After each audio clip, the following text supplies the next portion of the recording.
Oh, you know what? Can I have a pause 1 second, please? Oh, yep.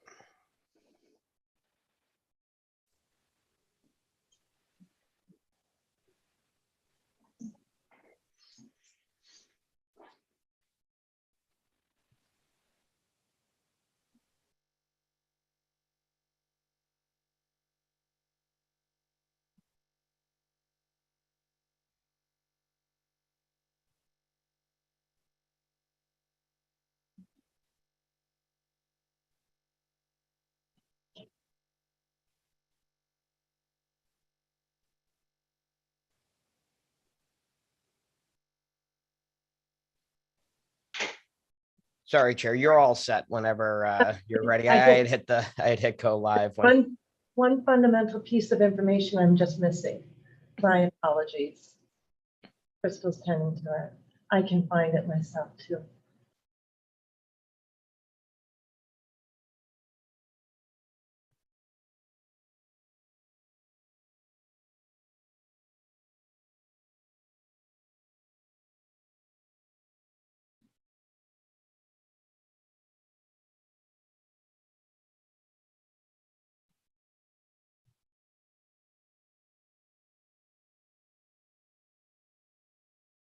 My apologies, everyone. I always have the agenda. What was I thinking? For this one because it has.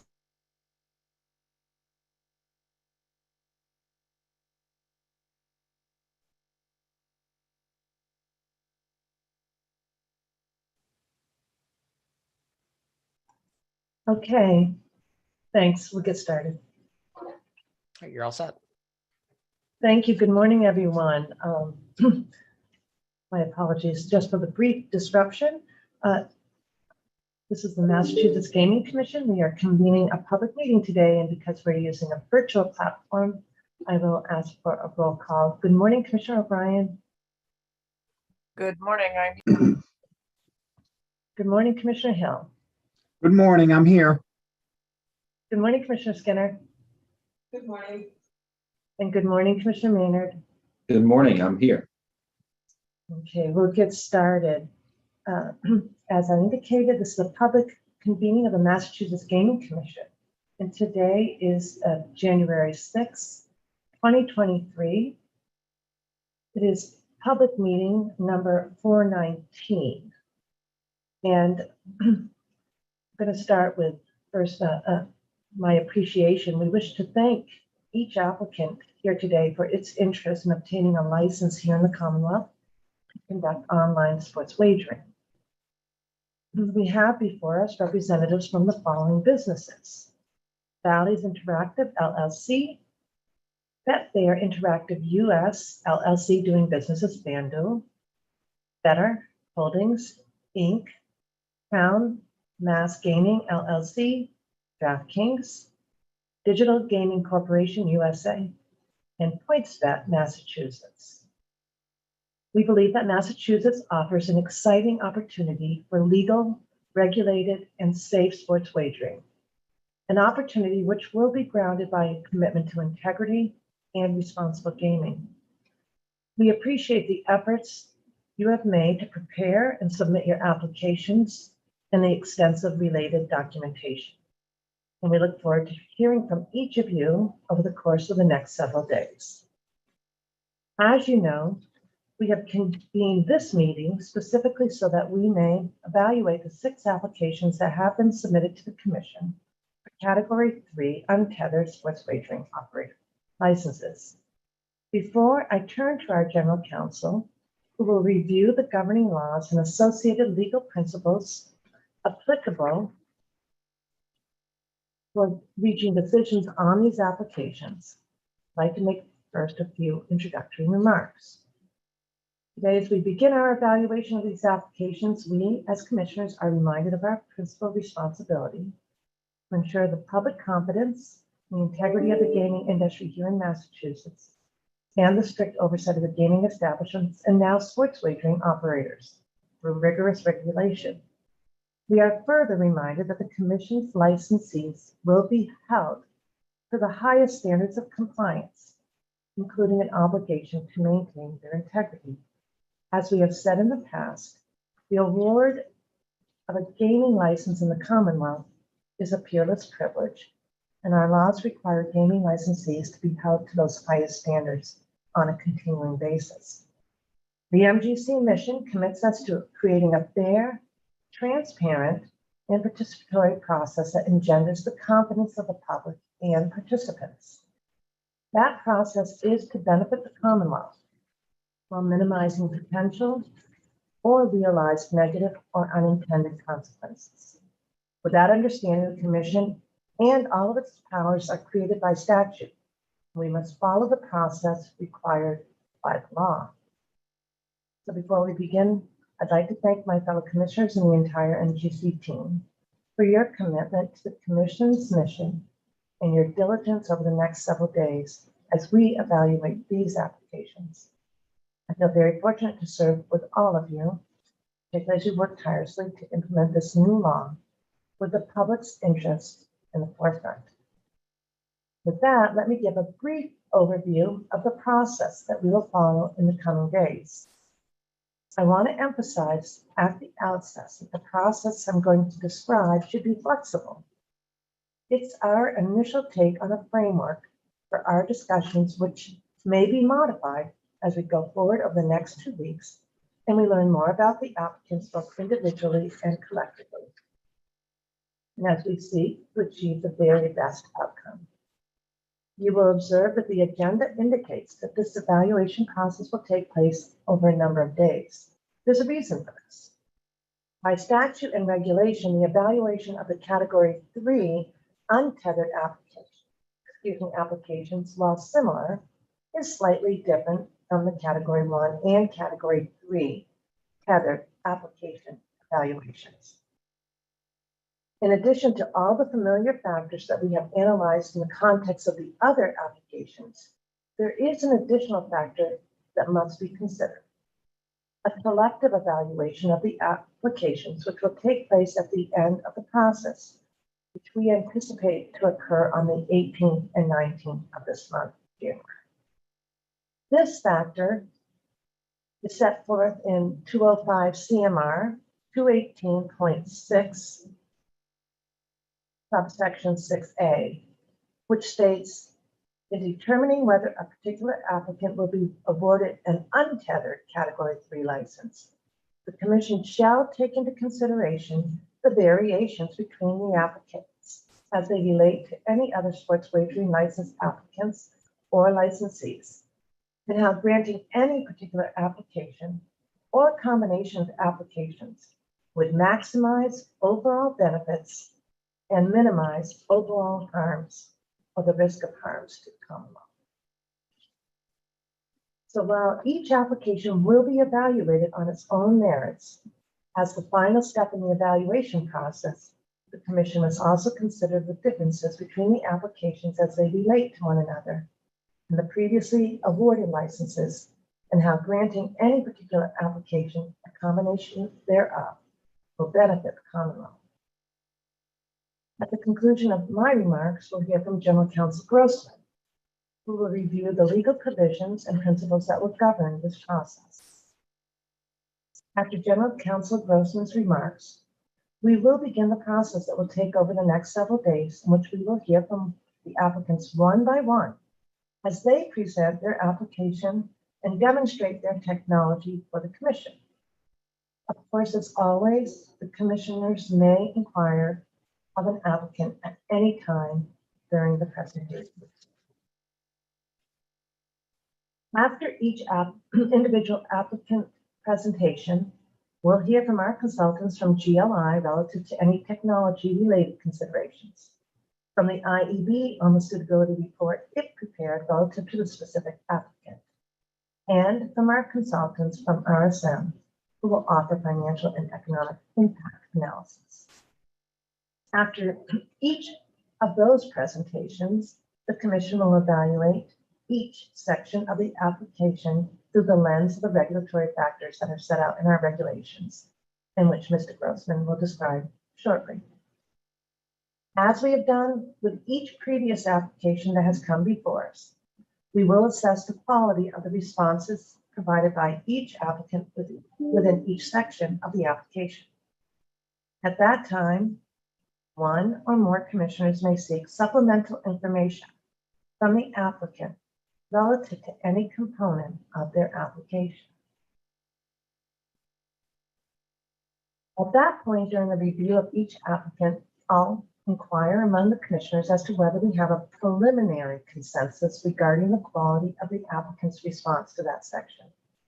It is important to note that at this initial stage, while a response may be satisfactory, we may explore whether it can be improved upon, given that at the final stage of the evaluation on or about the 18th and 19th of January, we may compare and contrast an applicant's approach or response to a particular issue against that provided by another applicant. Not until that later time will we make a final determination as to whether an applicant exceeded, met, or failed to meet expectations in a particular area. At any time during each of these public meetings, the Commission may determine that an executive session is required for us to fully review and evaluate certain information in any of the applications as set forth in the agenda. Similarly, we may determine that an executive session is required to hear from our consultant RSM as to specific analysis based upon information provided in an application or series of applications and protected by statute. Should we vote to go into executive session with the guidance of our legal counsel, it is anticipated that the public session of this commission will be convened at the conclusion of any such executive session. And after our review of each application in the manner I've described, on or about January 18th and 19th, we will begin our evaluation as to whether to allow an applicant to proceed in the process and pursue a temporary operator's license. There are two parts to this stage of the evaluation. The first part is a review of the applications, given the submission of additional information by the applicant to address any concerns brought forth by the Commission during the initial review of the application. If the applicant did not meet expectations in any category, the Commission will discuss whether or not the deficiency has either been addressed or whether or not the strength of the rest of the application has compensated for that deficiency. The second part of the review encompasses the seventh factor outlined in CMR 205 to 18.6, subsection 6A. That can best be described as a collective review where the Commission considers how granting any particular application, or combination of applications would maximize overall benefits and minimize overall harms or the risk of harms to the Commonwealth.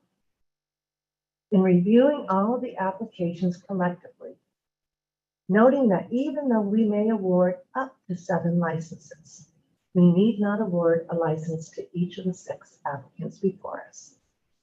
In each of the 6 cases, we should make a determination as to whether, under the substantial evidence standard, a license award to the applicant would benefit the Commonwealth, and that the applicant has not only satisfied the regulatory factors, but that in light of the entire landscape of sports wagering in the Commonwealth, the granting of the license will maximize the overall benefits and minimize overall harms or risk of harms to the Commonwealth.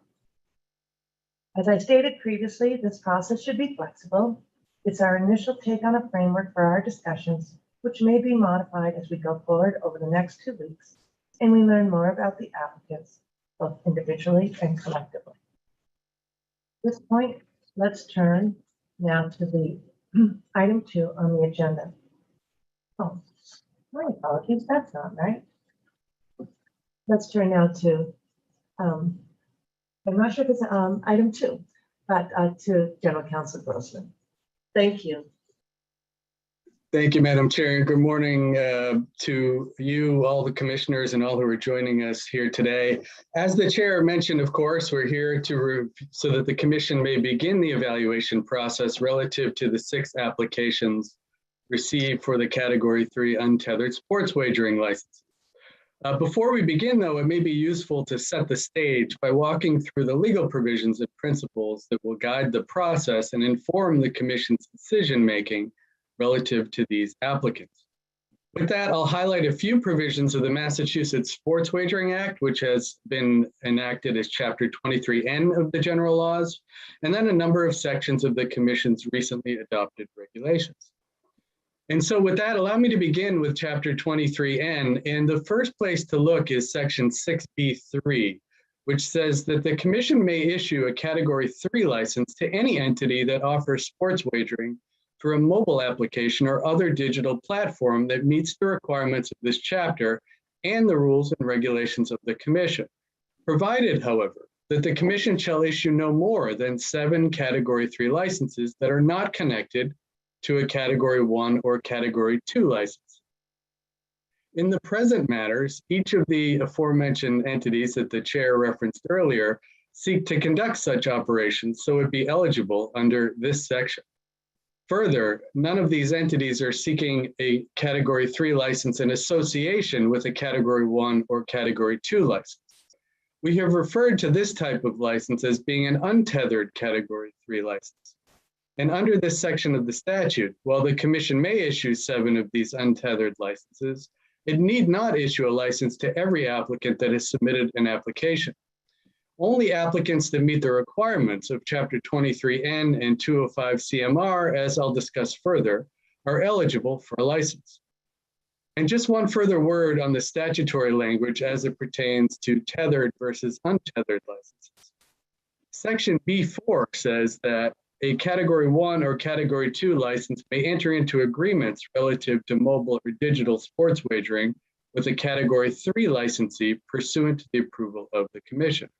Nothing in this chapter shall require a Category 3 licensee to partner with or have any commercial relationship with a Category 1 or Category 2 licensee. Accordingly, untethered operation is completely permissible under the statute. And while an untethered licensee could eventually partner with a Category 1 or Category 2 licensee, it need not do so. Before we look at the Commission's regulations that govern the licensing process for Category 3 untethered applicants, we should discuss what a Category 3 sports wagering operator license is. The term itself is defined in Chapter 23N, Section 3 to mean a license issued by the Commission that permits the operation of sports wagering through a mobile application or other digital platforms approved by the Commission. So if any of the applicants presently before the Commission were to be awarded a Category 3 untethered operator license, they would be authorized to operate 1 mobile application. Now let's have a look at the Commission's rules and regulations that the Commission will apply in determining whether to award a license to any of the applicants appearing here today. The best place to begin here is with Section 205 CMR 218, which, as you know, is the section that sets out the application requirements, standards, and procedures. As the chair indicated, it's important to recall that the process of evaluating the applicants for Category 3 untethered licenses is a bit different in kind from the process that the Commission applied in evaluating the Category 1 and Category 3 tethered applicants. Unlike those evaluations, here the process calls for an element of a comparative review amongst the applicants. And we'll describe that part further momentarily. Though this is the first time the Commission has had these applicants before it, the process itself has already begun. An administrative sufficiency review was performed upon the submission of the suitability portions of the applications, and then the Commission convened a public meeting this week in order to receive public feedback on the Category 3 untethered applications. Momentarily, we'll walk through the factors and standards that the Commission has set out for the award of these licenses. But prior to doing that, there are a few other provisions and principles that are important to keep in mind. First, the regulations provide that the Commission shall analyze the factors and considerations set out in the regulations, but need not do so in any particular order, or give any individual factor any particular weight, and in fact can assign a particular factor no weight at all if deemed appropriate. Next, you'll recall that the regulations provide a series of tools that the Commission may make use of in the course of the evaluations to ensure that it has all the information before it that it desires in order to make the best decisions possible. As you know, the Commission may require or permit an applicant to provide additional information or documents as the Commission deems appropriate in its review of the application. So if the Commission is evaluating the information provided in an application or applications relative to a particular factor, and further information from an applicant would be useful, you may direct the applicant or applicants to provide it. Similarly, in the course of the Commission's evaluation, if an applicant observes that there is additional information that was not already provided that may be of use to the Commission, the applicant may request an opportunity to provide it. Additionally, the regulations provide that in reviewing an application, the Commission may request a modified proposal or application or request a best and final proposal from an applicant. So those are some of the tools at your disposal. One of the other tools that the Commission is familiar with is the ability to make use of the services of consultants to aid in the review of the application. Here, there are, of course, a series of consultant services that the Commission may employ, including those from GLI, RSM, and Ernst & Young. I'll note that all services performed by EY for the MGC are advisory in nature. Any work, evaluations, and analysis that may be attributed to EY are prepared solely for the MGC and not for the benefit of any third parties. MGC is solely responsible for administering the sports wagering licensing process, and EY is not responsible for MGC decisions to grant or deny any particular license. Further, it's noteworthy that the present review is being conducted as part of a regular public meeting under the open meeting law and not an adjudicatory proceeding. That means a number of things, including that all deliberations must take place in public, and that if necessary, the executive session provisions of Chapter 30A may be utilized. As it pertains to the instant matters, Section 21A7 of Chapter 30A allows the Commission to move into executive session to comply with or act under the authority of any general law. In the present situation, there is a general law that gives the Commission authority to move into executive session. Specifically, Section 6I of Chapter 23N provides that applications for operator licenses shall be public records under Section 10 of Chapter 66, provided, however, that trade secrets, competitively sensitive, or other proprietary information provided in the course of an application for an operator license under this chapter, the disclosure of which would place the applicant at a competitive disadvantage, may be withheld from disclosure under the Public Records Law. In sum, if there is any specific information that the Commission would like to discuss, but that an applicant identifies as falling within that provision, and the Commission agrees, it may move into executive session to discuss that specific information. While the statutory provision in Chapter 23N relates to the Public Records Law and not the Open Meeting Law, to require that the subject information be discussed publicly would nullify the whole purpose of the provision which it is designed to protect. In a similar vein, there are specific exemptions under the Public Records Law, including the familiar privacy exemption and exemption N, which is commonly referred to as the security exemption, which would apply in a similar fashion. Accordingly, application of the executive session provision I referenced earlier is entirely appropriate in these circumstances. And finally, before moving into the regulatory factors themselves, it's important to recall that any final findings that the Commission makes must be supported by substantial evidence. This term is defined as such evidence as a reasonable mind might accept as adequate to support a conclusion.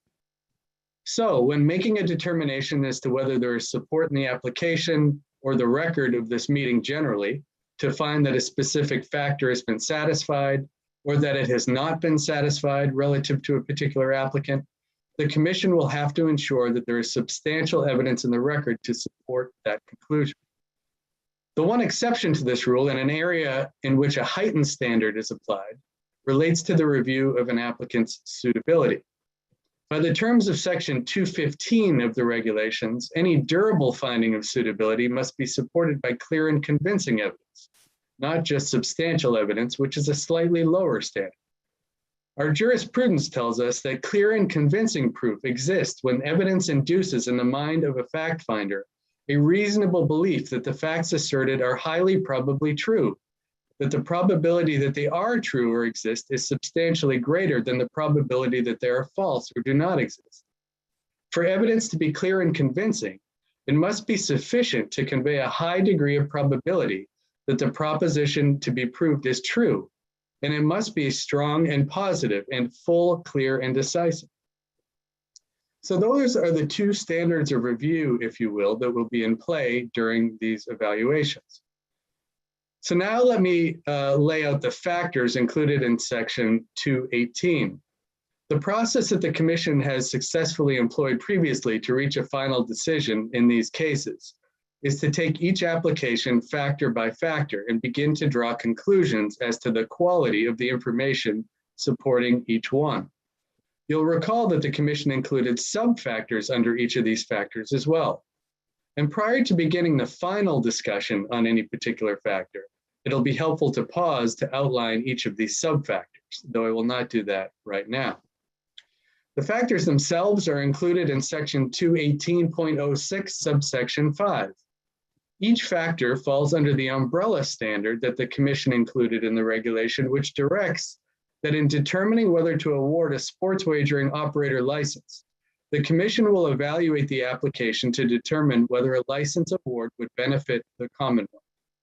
So that's the main standard that will have to be met in order to award a license. In reaching that conclusion, though, the Commission provided that it will consider the following factors. And of course, you'll recall that the application itself was designed so as to elicit information in these categories. Factor number one is the applicant's experience and expertise related to sports wagering. Number two is the economic impact and other benefits to the Commonwealth if the applicant is awarded a license. Number three is the applicant's proposed measures related to responsible gaming. Number four is a description of the applicant's willingness to foster racial, ethnic, and gender diversity, equity, and inclusion. Number five is the technology that the applicant intends to use in its operation. Number six is the suitability of the applicant and its qualifiers, and we'll return to this one momentarily. And number seven is any other appropriate factor in the Commission's discretion. Those were all the factors that applied to the review of the prior applications that the Commission has reviewed. Where you're reviewing category 3 untethered applications here, there's an additional factor that applies as well. And as the chair already referenced, it's set out in section 218.06, subsection 6A, and I think it bears repetition. It provides as follows. In determining whether a particular applicant will be awarded an untethered Category 3 license, the Commission shall take into consideration the variations between the applicants as they relate to any other sports wagering license applicants or licensees, and how granting any particular application or combination of applications would maximize overall benefits and minimize overall harms or the risk of harms to the Commonwealth. So as I referenced previously, the final evaluation of these applications takes on more of a comparative quality in some ways than the previous evaluations.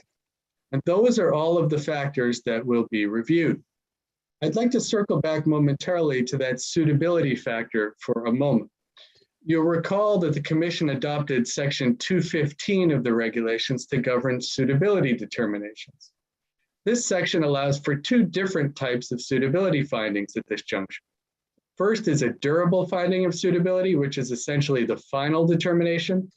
And the reg also includes the second type of suitability, which is a provision allowing for a preliminary finding of suitability.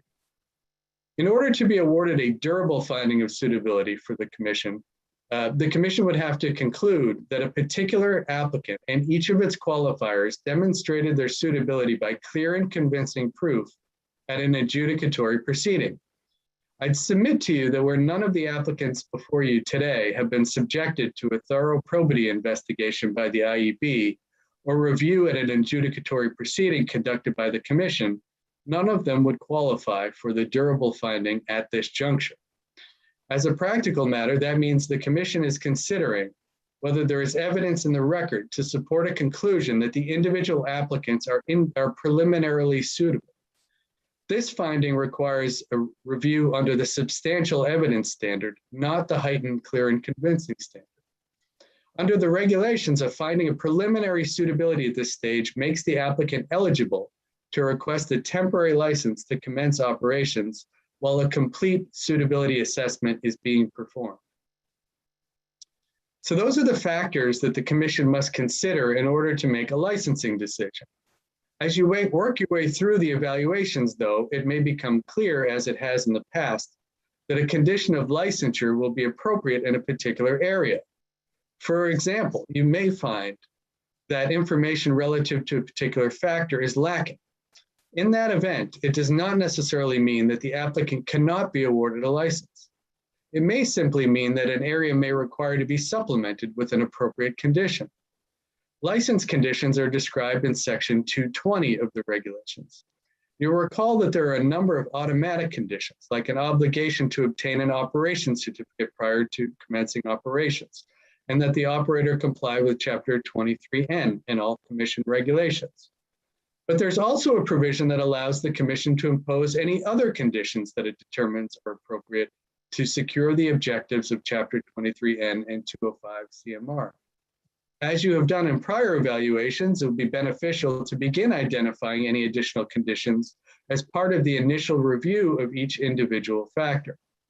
Then, once the commission has made its way through all of the enumerated factors of all of the applicants, including a review of the additional factor related to the variations between the applicants, but before any final decision is made as to whether to award licenses, the commission can definitively establish what those final conditions will be for each applicant in the event the commission is inclined to award a license to a particular applicant. Once the review for each applicant, including that additional factor, is complete, the commission may decide whether it will award an applicant a preliminary finding of suitability, making them eligible to request a temporary license, or the commission may deny the application.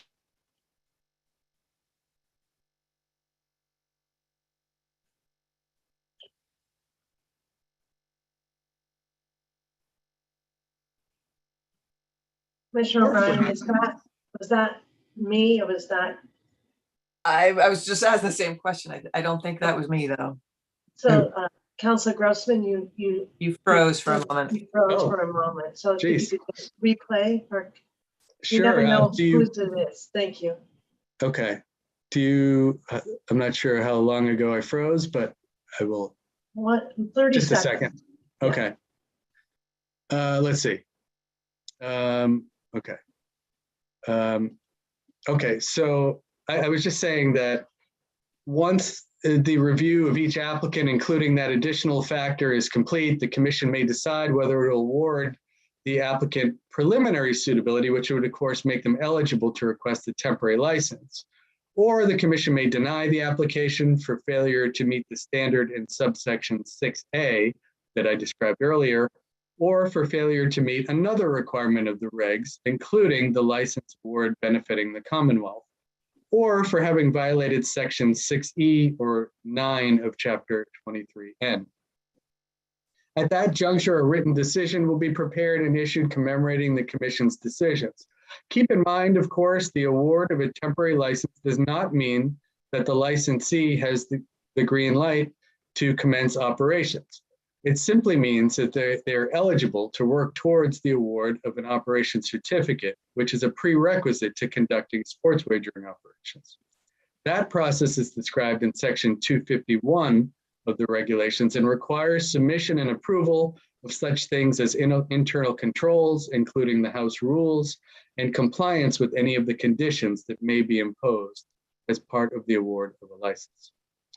So with that, Madam Chair and Commissioners, I'll conclude my introductory remarks and turn the matter back over to you, Madam Chair.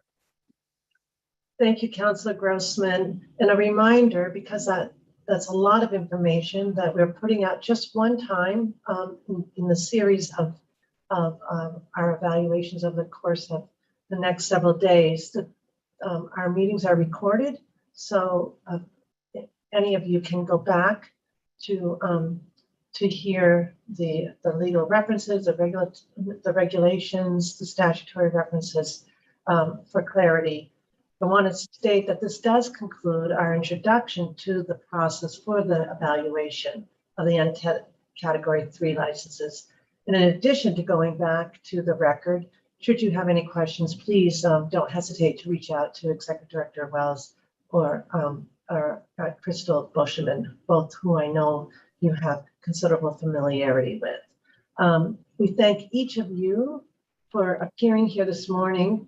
It is now 10:37, 10:38, commissioners, and I suggest at this time we'll take a 15-minute break as we prepare for the presentation of our first candidate, and that will be Bally's Interactive LLC. We look forward to it.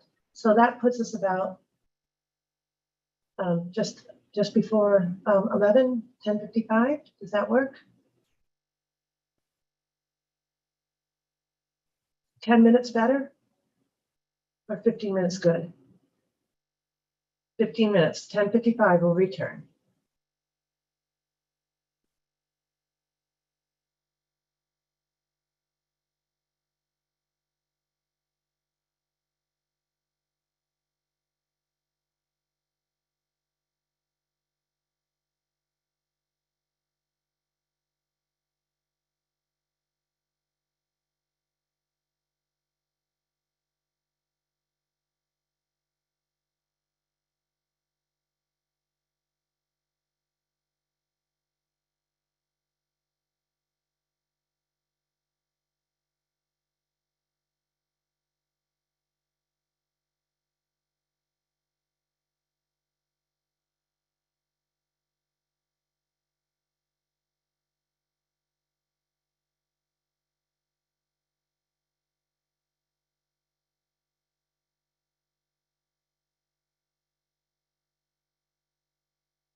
Hi, Dave.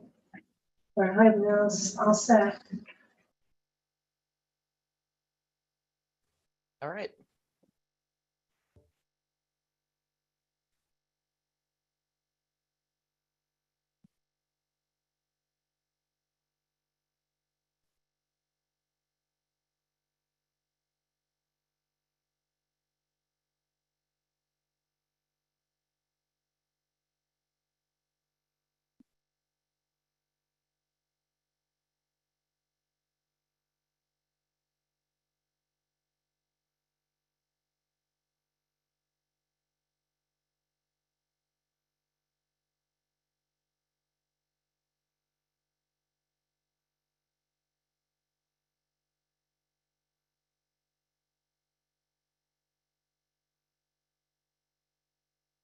Good morning, everyone, again. We're reconvening this public meeting of Massachusetts Gaming Commission on January 6th. We're holding it virtually. Take a roll call. Morning again, Commissioner O'Brien. Good morning, I'm here. Good morning, Commissioner Hill. Morning, I'm here. Morning, Commissioner Skinner. Me. And good morning, Commissioner Maynard. Good morning, I'm here. Okay, we're all set to proceed. And again, thank you to Valleys for your early attendance this morning as we set the stage for our process. And as I noted, you are our first applicant. You may have figured out that we went by the alphabet. So there you go. So we are going to get started on our agenda. We're going to begin the evaluation process of your application by asking if you would like to start with your presentation and then hear from you on your technology components. Before we get started, I think it would be wonderful if you could introduce yourselves and then before we go behind the screen with your presentation. Absolutely. Good morning, Madam Chair, and good morning to the commissioners and the staff at MGC. My name is Adi Dandania. I'm the COO of Values Interactive in North America. I'm joined here by many of my colleagues from around the world, and we do have a presentation that we will put up. So if you wouldn't mind, I can quickly introduce the presenters for today, and then we could put our presentation up. That'd be excellent. Thank you. Right. So I am here actually a resident of Massachusetts, Adi Dandania, the COO of North America for Values Interactive. And with me today will be my colleagues from both London, Canada, joining in and presenting about Values in our global gaming operations. On the platform side, we will have Donald Beatson, who, Donald, if you want to just raise your hand, he heads up our platform technology. Ravi Haldali, who's based in Rhode Island, can talk about our sports betting engine.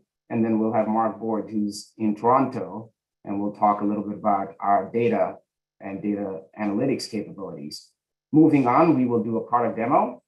And on the demo side, we have Jonathan Liska, who will talk a little bit about our KYC, onboarding and responsible gaming tools. It will be followed by Martin, who's going to talk through the product in more detail. And then Chris will give us a demo of what wagering and navigation looks like on our platform. And there's other colleagues that we have that are on the line that would be here to join and answer any questions that the commission may have. Thank you for that. And so I think it makes sense to move into the presentation. Commissioners, are we all set? Great. So Rama, if you could please share the presentation. Thank you. So thank you for the opportunity to introduce Values Interactive to Massachusetts Gaming Commission and share an overview of the product we started rolling out in North America. I would like to take this moment to thank the Commission for all of their efforts and hard work to establish, license, and launch sports betting in the Commonwealth. I am extremely delighted to present what Values has been doing over the last few years and talk a little bit about how we think we would be successful and positioned in Massachusetts. So let's jump into the next slide. Today, we have three distinct areas, as I highlighted during my intros, where we give you an overview of Bally's Interactive. We talk a little bit about our proprietary technology, and we will do a product demonstration, and we'll be happy to take any questions that the commission or the staff members may have. As we talk about Bally's, I just want to give a quick overview, Rama, if you want to move to the next slide. Bally's is a publicly traded global gaming company with millions of players spread across both our digital gaming platforms and our traditional casino venues. Many of you who may be local to the area may remember Twin River casinos. So Twin River in Rhode Island and the Tiverton Casino in Rhode Island were part of what used to be Twin River Worldwide Holdings, and that has now become Bally's Corporation over a series of transactions that took place over the last couple of years. We are a company that's listed on New York Stock Exchange and have a diverse workforce of over 10,000 employees spread across multiple offices around the world. Bally's is one of the fastest growing gaming companies in the world, and our assets in the United States alone include 17 casinos spread across 11 states and access to online sports betting in 19 jurisdictions, including US and Canada. Our casino operations boast an impressive total collection of 15,000 slot machines, 500 table games, and 5,300 hotel rooms. Bally's Interactive is the home of our digital gaming products with leading brands such as Bally Bet and Jackpot Joy, which is our brand in the UK. Our presence in the retail casino and online gaming allows us to connect with our customers through our omni-channel offering. We today serve over 500,000 monthly customers at our casinos and over 750,000 online customers through our platform. As a sports betting and technology organization, we have over 1,000 technology employees worldwide that manage our proprietary technology products that range from free-to-play assets to daily fantasy sports assets and a full stack sports betting and online casino solution. As an online sports betting organization, we have several partnerships with sports teams and leagues, such as MLB, NBA, WNBA, and NHL, for all of who we are official gaming partners. We also have specific team-related partnerships in specific states, and we continue to expand those as we grow our footprint throughout the US. On the media front, Bally's has an exclusive relationship with Sinclair Broadcast Group and Diamond Sports Group, which gives us access to what's called Bally Sports Regional Net. Bally Sports Regional Net covers half of baseball, basketball, and hockey throughout America. On the Sinclair Broadcast Group side, there is access to 190 TV stations spreading across the US, alongside which we get access to Tennis Channel and other OTT platforms that Sinclair and Diamond own for us to produce exclusive content and be able to market to customers and players. If we move to the next slide, this slide gives a visual representation of our ever-growing presence across North America. It highlights our physical casinos and our online sports betting licenses. We are live today in 8 states and provinces with our online sports betting and/or online casino offering. This is something that has been evolving over the last 12 months and will continue to do so.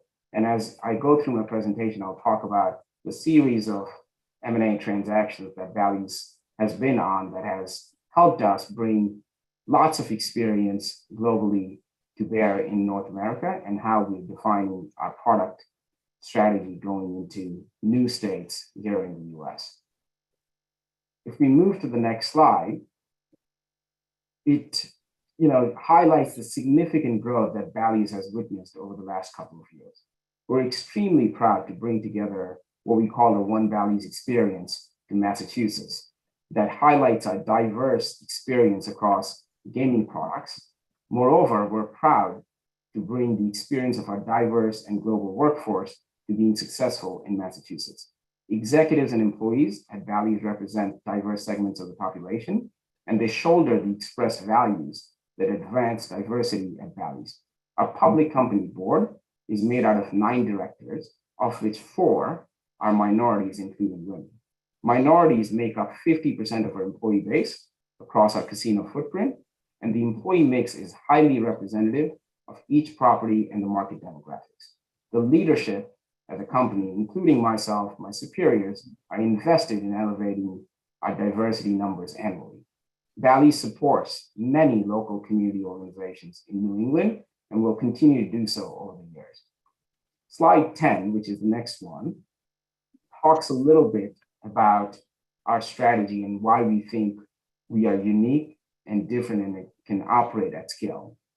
Through a series of transactions and partnerships that we've done over the last 12 months, we've defined what we call the player funnel.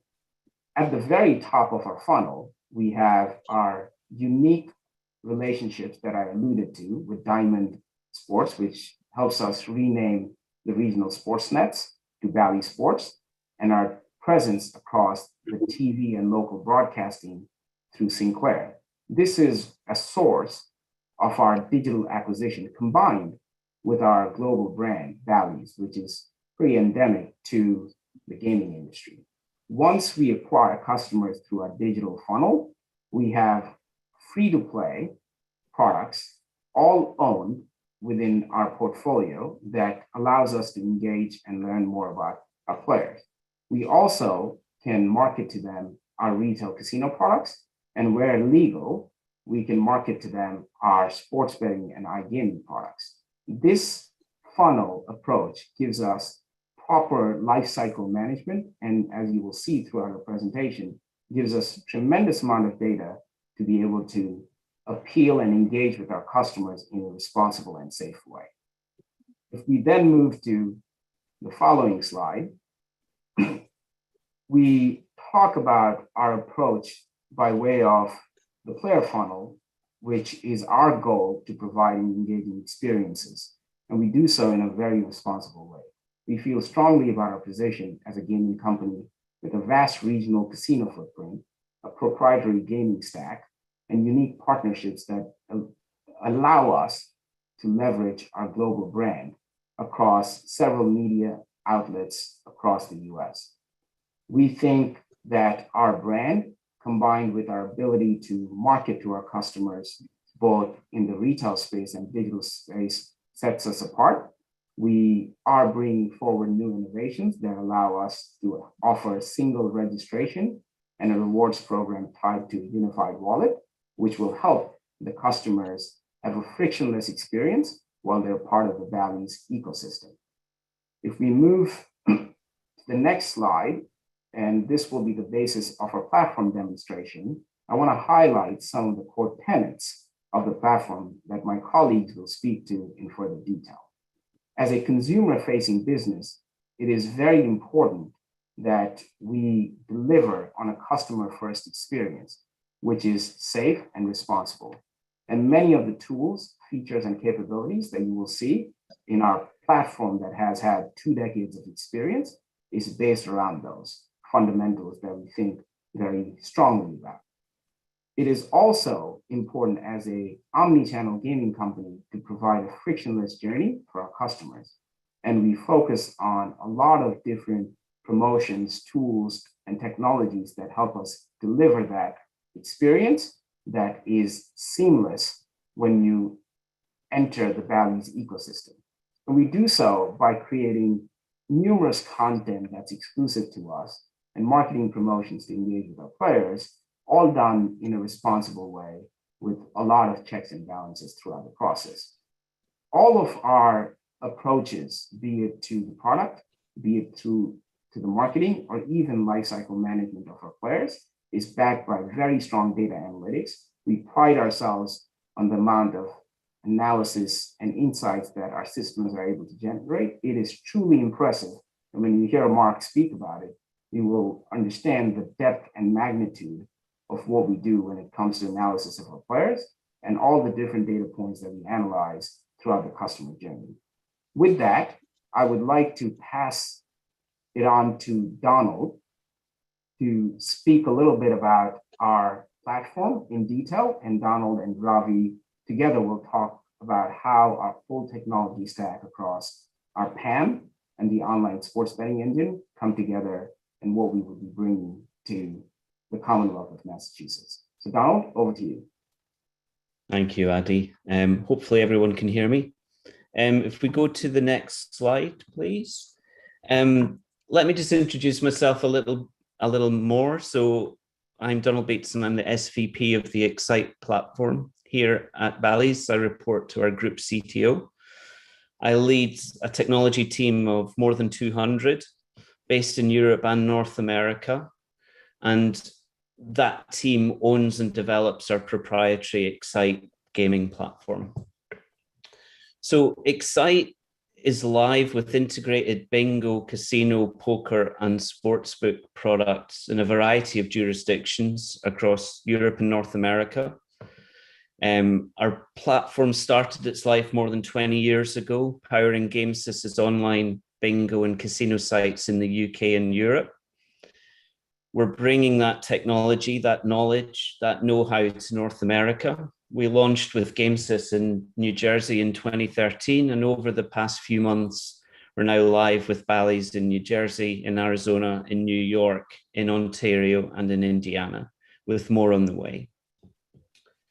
So what is Excite? Excite consists of our player account management platform, our PAM, with regulatory and responsible gaming controls, secure and high performance wagering system, integration with market-leading payment and KYC providers, and real-time marketing capabilities. We enable a modern user interface and applications with support for a fully responsive web client and for iOS and Android apps distributed through the Apple and Google app stores. We also provide a set of back office tools and reports which enable our customer support and operational teams to manage the play on our sites and on our apps. Despite the 20 years of heritage, we have a modern tech stack. We constantly develop and evolve the platform to meet the latest standards, whether those are regulatory standards, responsible gaming standards, customer experience, or technology best practices. Our platform's secure, performant, scalable, and we deliver to high quality user experience. Our development teams have strong engineering principles, but more importantly, have huge domain experience in delivering software for the online gaming industry, comfortable working in a highly regulated environment, and understanding the nuance and industry-specific requirements of providing compliant, safe, secure, but enjoyable online gaming experiences. Our platform is supported 24/7 by our team of NOC and Tech Ops support teams in Europe and North America, who, along with our development teams, are capable of providing 99.9% availability, and we follow a professional ITIL standard incident management process if or when incidents and problems do occur. I'll now hand over to Ravi, who will describe our sports betting engine. Thank you, Donald. Good morning to everyone. Happy to see you all. Just a little bit about myself. I'm Ravi Haldahalli. I'm Senior Vice President of Sports Technology, and I'm Don Spear reporting to our group CTO as well. We have over 100 passionate engineers working on our sportsbook, and which is called Evolve. And Evolve is built for North America with keeping the North America market in mind. The platform is fully GLI 33 certified, and it's live in multiple US states that Donald just spoke about. It offers unparalleled stability, security, and scalability to deliver best-in-class sports betting experience for our players. There are several capabilities that the platform has, and our proprietary risk management tool that allows line management, exposure management, bet alerts, event creation and management, and regrading where necessary. These tools are also seamlessly integrated to our PAM, which is the Excite part of the tech stack, which allows our risk management team and customer service team to drill down to any level of detail to serve our players better. Evolve has been evolving over several years, but the core tenant is built on modern architecture, which is microservices based, which allows for rapid development, deployment, and enhancements. One of the core advantages of this is that it's fully containerized, which allows us for elastic scaling.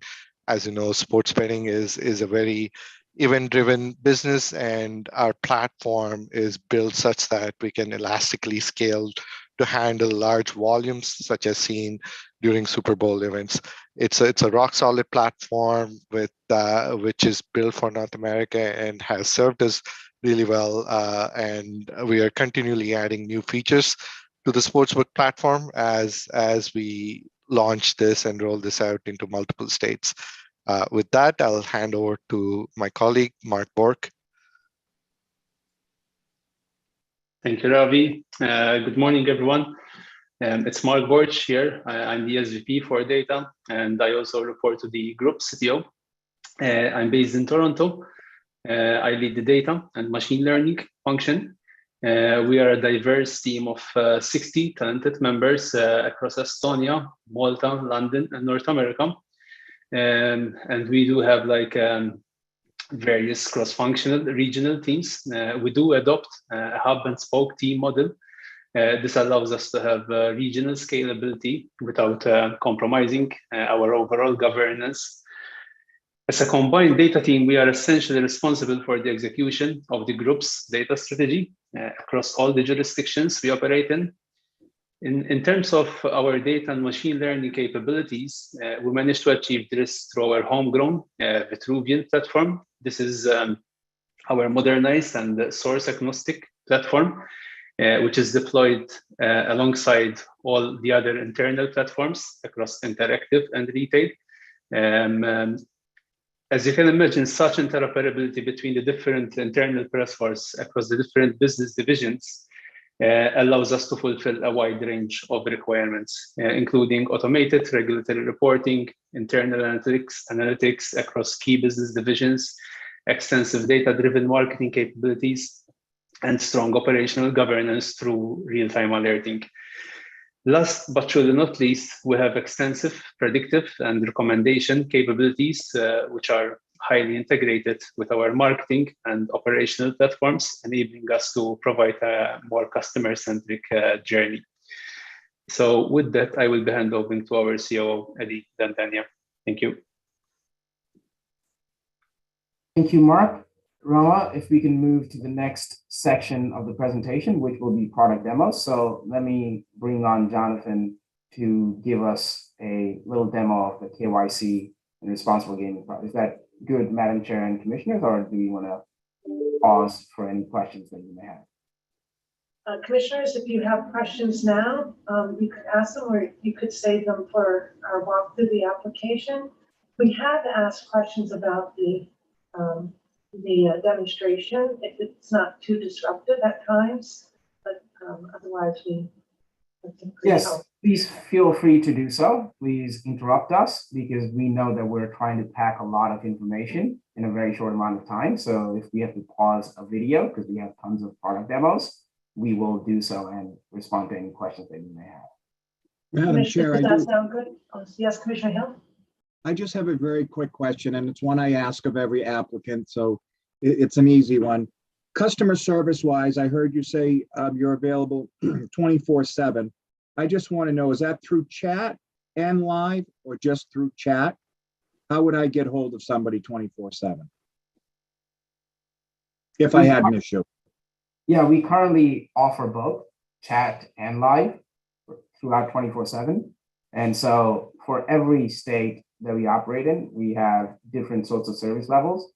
And we have a whole team in New Jersey that responds to our 24/7 feed.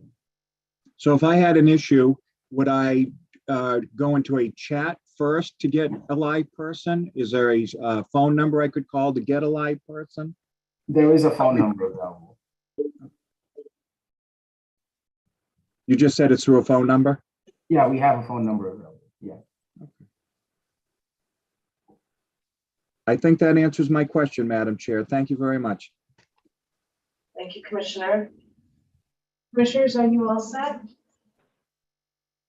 All right, we'll proceed then and with the demonstration. Thank you. Thank you. If you could just go back a couple of slides. I'll briefly just introduce myself as well. My name is Jonathan Lisker. I'm head of regulatory product here at Bally's Interactive. So I work closely with everyone else we've got represented today, and I work across a number of technology and business units to ensure that our customer-facing products are meeting local jurisdictional needs and remain competitive in the marketplace at the same time.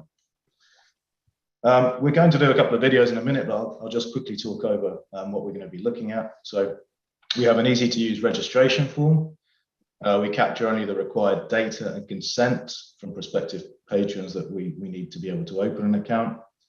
We have configurable options which can be set up per jurisdiction to limit account creation to just one per identity if that's needed, if people want to do that. We can also allow more than one account, more than one brand, depending on where we are.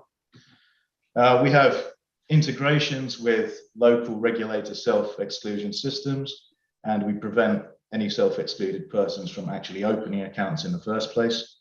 If someone becomes self-excluded at some point after opening an account, we detect them either in nightly jobs or in real time, depending on where we are, and we close the accounts accordingly.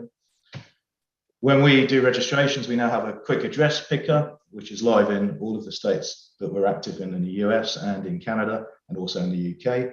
So that helps us make sure that customers are entering the correct address details and they can pick their address from a menu of options predictively. We have, go on, please. Sorry, Mr. Liska, this is Commissioner O'Brien. Can you just explain to me why somebody would want to have more accounts per person than just one account for themselves?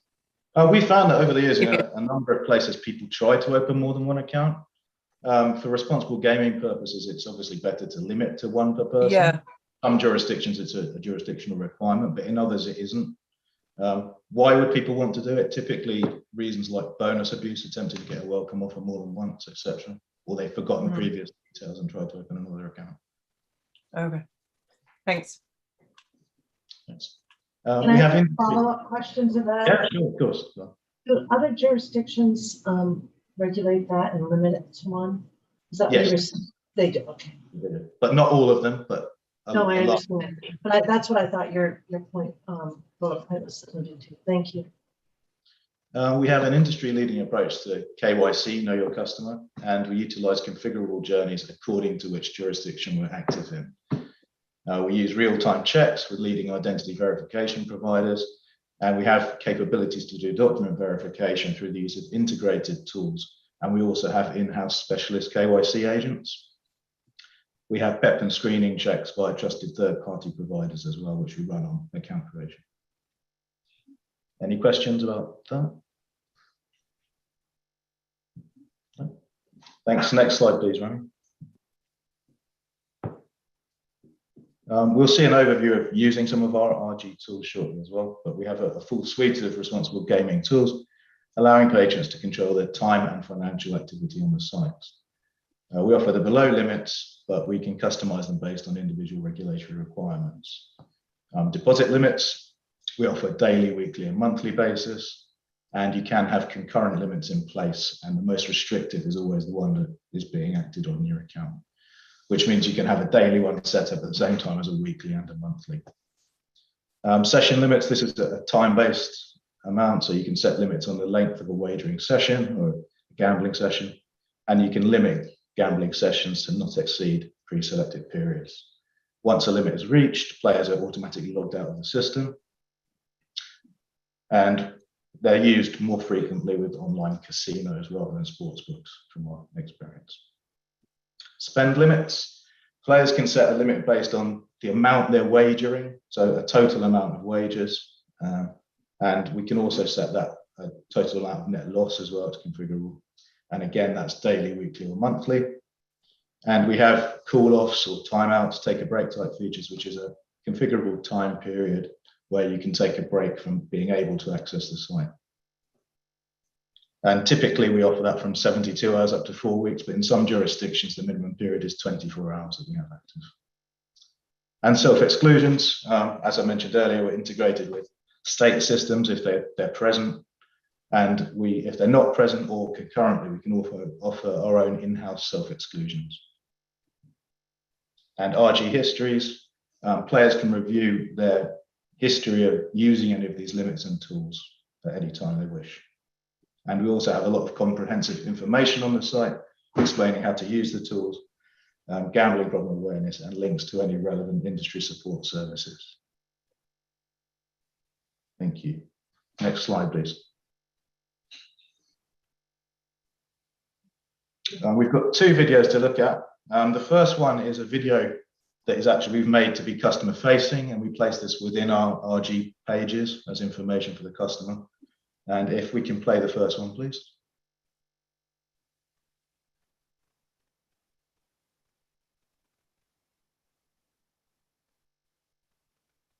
Sorry, just give me one. What's up?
This video is actually used in New Jersey for our Bally Casino, and there is a voiceover. I can't hear it right now, but there is someone talking over in the background.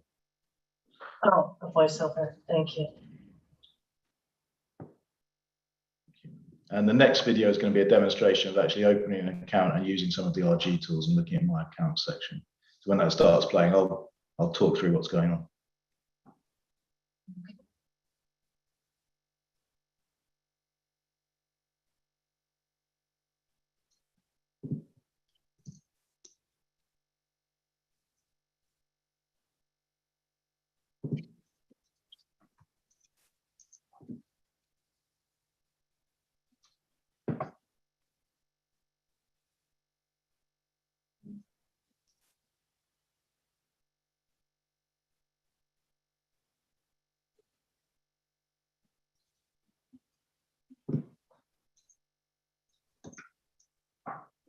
Thank you. This is account creation, and this is the first part you see where we enter email address. We don't allow duplicate email addresses. So if you did enter one that's already been taken by yourself or someone else in the system, it will be rejected and prompt you to create another one. In this case, this isn't a duplicate, it's a unique one that the person's entering. First name and surname, obviously prerequisite information we need, and date of birth. And we do ask for gender. That is something which can be configurable as well. We don't have to ask for gender. We just have done over the past few years for market research purposes, really.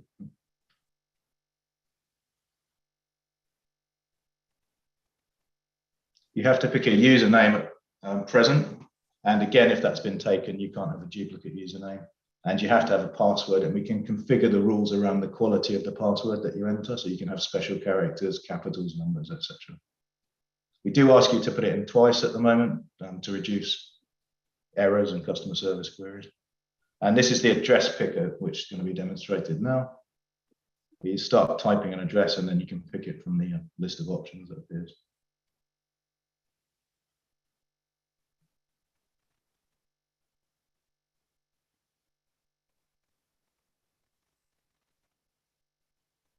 Again, this particular account creation form is on Bally's Casino in New Jersey, but we take the same approach on all of our sites. We do require a phone number, and we will use that to contact you if you choose that as a contact preference. And we ask for last 4 SSN. And there are various consents which are configurable per jurisdiction, depending on what we need to display to the customer and what information we need to record.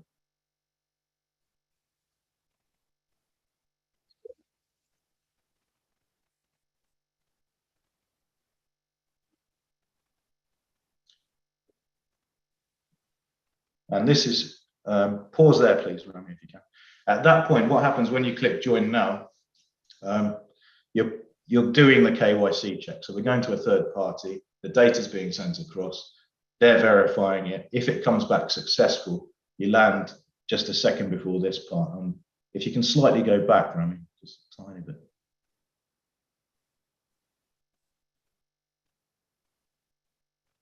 Yeah, you land on this, which is you've been KYC'd successfully.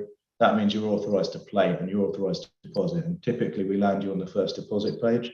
And we do, in this case, we've got a warning at the top of the page there saying that you can set your limits before you play, which is one of our RG initiatives. Any questions on this part so far? I have one question. I don't know if my fellow commissioners have a question. I yield to them first. Okay, I'll go ahead. In your application, I like that you've referenced that your app includes information on underage gambling and protecting minors, and that you have parental controls. I don't know if we've heard reference to parental controls. I would assume that that's established somewhere early on. Could you just tell me how that works? Our parental controls, I think, are relying more on the fact that if someone isn't old enough and they won't pass KYC, they won't be able to get past this point. Okay, I wondered if you had anything else. So thank you. It's not like KYC. Yeah, it's not a gaming environment where you might have a game that deals with maybe blood or gore and you can filter it out. It doesn't work like that. It's not those kind of parental controls that we have in the system. I just wondered if you had some other kind of a barrier. Thank you. Commissioner O'Brien, were you? I did the question about gender, and I honestly didn't really notice how many, if any, asked for that in the other applicants we've seen. You implied that it was marketing, not a security request. It looked like it was a mandatory box on the screen, but I just wanted to double check. In this example, that's a mandatory box, but we can remove the ability to ask the question, if you like. So at the moment, we're asking the question and you can't ignore it, but we can give other options and we can not ask the question. It just depends on the way we set up the page. Okay, thanks. And of course, Commissioner O'Brien, the follow-up is that if it's mandatory right now, that doesn't really address all folks who may not identify as females. So the very least should be a third. The question, and the second is if it's going to be asked. Yeah, how broadly is it asked?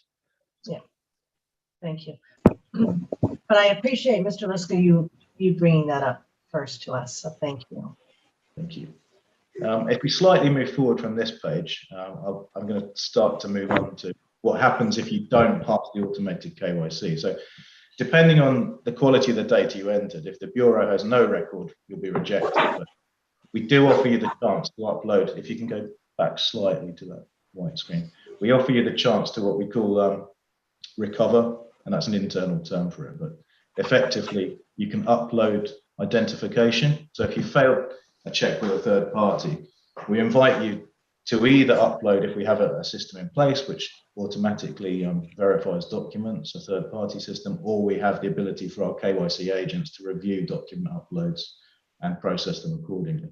And actually, on the live chat option, that goes through to our customer services team, our specialists who work on KYC, and they may have a conversation with the patron to get to the root cause of why they didn't pass KYC, which more often than not can be a typo somewhere in the registration form.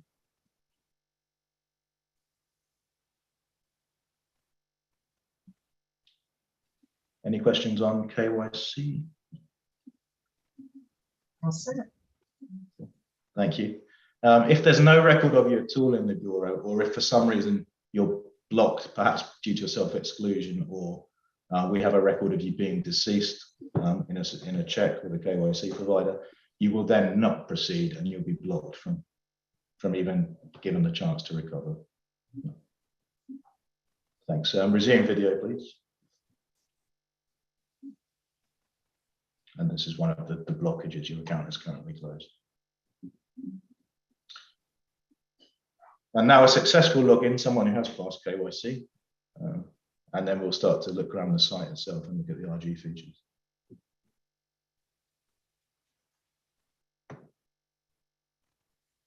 Again, this is our New Jersey casino site.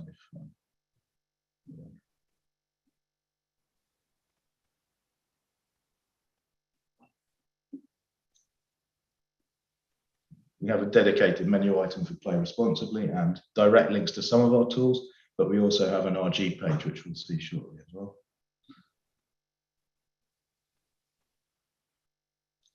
Staying in control, there's a lot of our informational resources that we have on here. We have a lot of options. There's a lot of things for players to read through. They explain how the tools work, what they are, briefly. And the actual tools can be configured and activated from this section as well.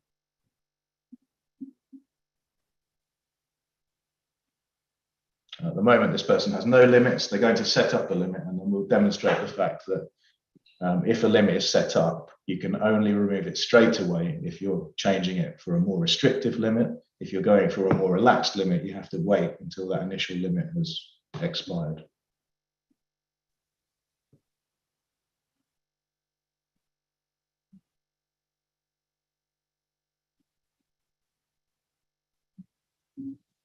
And you're shown the difference between pending and the active limits. And these are, you can have a daily and a monthly at the same time. That's the concurrent. This is our session limit, which is how long you can actually be playing or wagering for on the site.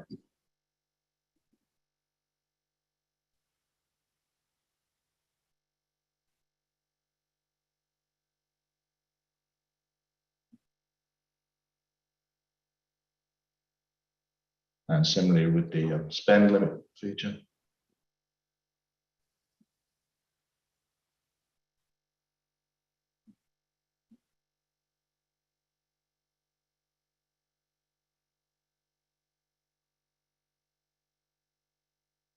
You can see I've gone from a 1,000 to a 2,000 limit now. And shortly we'll look at the cool off, but that'll be the last thing I'll do after we've looked at some other sections. These are some of the useful third-party support groups you can contact if you have gambling concerns.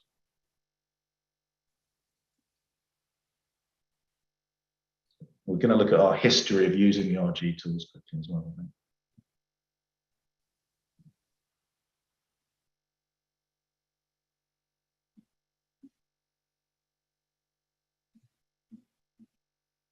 And this allows patrons to review which tools they've been using and which limits they've changed from X to Y, etc.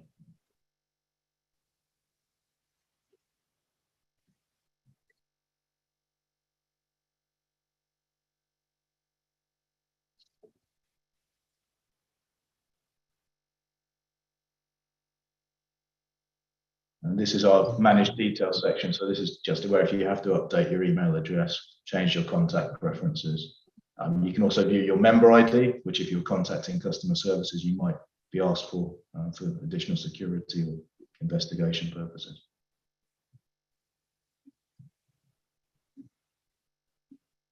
And now back in our responsible gambling page.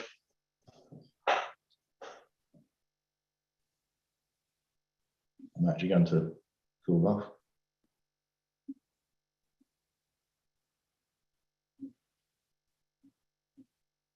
That then closes your session. When I return to the site, I'll now be blocked from entering, which we should have a demonstration of as well.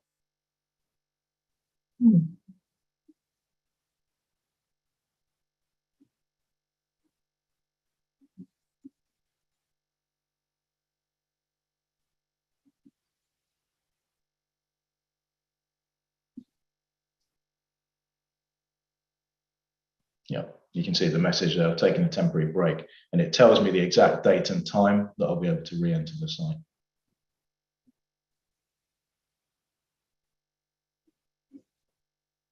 Thanks. And that's it for the demo of our RG tools and account features and account creation. So please, any questions? Commissioner O'Brien, did you want to follow up on the cooling off period? I don't have anything specific, no, unless you can ask if you have. Okay, thank you. So it looks like we're trying to figure out that our regulation. When the cooling off period, let's say I choose the 6 weeks. So notice, I think you just showed us that I would go into a screen and it would tell me when the cooling off period ends. So I'd have to affirmatively go in. Or do you provide any notice to say your cooling off period is about? So what happens there? So when you click on the activate cool off, if you've selected 6 weeks, you'll be presented on screen with a pop-up that says you have chosen to cool off until this date. Then you're logged out of the site. And then when you return, say you return tomorrow, you try to log in, it won't let you log in. It will come up with a similar message saying that you're on a cool off. You cannot enter the site until whatever the date is, 6 months, 6 weeks from now. And you don't push out any notification of the nearing conclusion of your cooling off period? It just stays static on the store. Do you actually do an affirmative notice as well? We can do. We generally don't as part of our RG policies, but we can technically do it. Yeah. And on our next slide, we've got some examples of some of the system emails which are sent out depending on what you do. And there is a cool off related. And then if it was 6 weeks in a day, I go into my account and then it would just be like, I would just. You'll just get into the account as normal. Yeah. Okay, very, very helpful. The only other question Commissioner Skinner, the other day I was reminded of a question that you asked, and that was about the varying times that you could choose to play limits. And I think that was an interesting question. Can you choose to go as few minutes of the day as you want, or are there set limits? Commissioner Skinner, I don't want to blame your. So we have session limits. So for instance, you could set your session limit to an hour.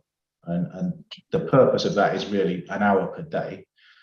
We don't currently offer, although it does exist as a feature that we're working on, we don't currently offer the ability to say, I only want to play between 6 o'clock and 8 p.m. So that is to an hour. Just an hour that you start and end during that 24-hour period. So Commissioner Skinner, I can't see you, but I don't know if you have a follow-up to that. I thought it was a good question. I don't, I'm all set. Thank you. Okay, great. Thank you. All right, that's helpful.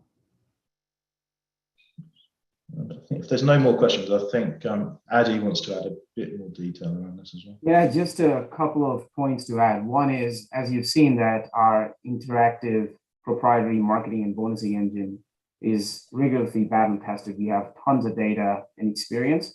We apply data analytics to our promotional and retention efforts as well to ensure that we have not only a return on investment, but more importantly, we're flagging possible responsible gaming concerns based on all the data inputs that go in through Vitruvian. In fact, our advertising creative, and I heard, Madam Chair, you asked some questions around the advertising piece. We absolutely display the prominent minimum age information, and we have age targeting exclusions and are pretty confident that we can minimize the exposure and risk to our players. And Jonathan obviously covered some of the restrictions we have with cool-offs, etc. The other point, this is more for Commissioner Hill, since you asked the question, you may have seen that when we had that video demonstration, there were 3 forms available for customer service, right? And it offered phone, chat, and email. So we provide all 3 forms of customer service, as you saw when Jonathan was going through his presentation. Currently, we're set up from 9 a.m. to 11 p.m. for live phone calls, but that can be expanded as the volumes go up. We don't see a lot of volume, so we shut down our phone lines, but the chat and emails are available. And this was it's all available in our platform. You can access it through the app or through the web. And we have flexibility because we have the infrastructure to expand upon this. So hopefully that gives you a little more color, Commissioner Hiller, on this.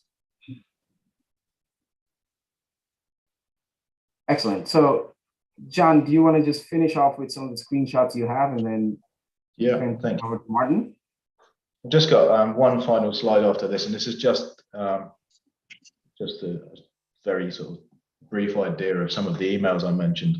We have system emails. So obviously, like any other commercial site, we have marketing emails, but we have system emails, and these are purely informing you about essential points that have happened on your account. So the first one is the welcome email. So as soon as your account is created, we send you this welcome email. There are things we ask to do, such as verify your email address by clicking a link, and then we mark that in our back office as being a verified email. It's one of our security procedures. We do the same with phone number, and depending on the jurisdiction, we also use third-party tools for sending out OTP codes and things like that to verify phone numbers. If a balance changes in an account, we can configure it so you automatically get an email saying your balance has changed. Again, another security precaution, and that's required in the state of New Jersey, actually. So yeah, we have all of these keeping you informed at every step procedures to make sure that players are aware if there's activity on their account or we need them to action something. Thank you.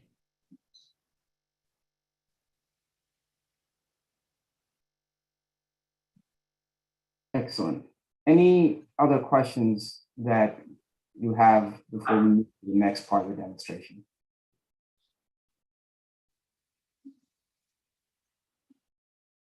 Okay, let's move to the next part. But before we do that, I know there was a question, Madam Chair, that was brought up with the gender piece that we have in our registration. And Commissioner O'Brien also had a question. So we have Michael Saunders, who is our product owner for Everything Registration KYC. So Michael, do you want to give a quick update on what we're doing there, just so the Commission is aware? Yeah, hi, Addy. Hello, everybody. I'm Michael Saunders. I'm SVP of Product at Addy.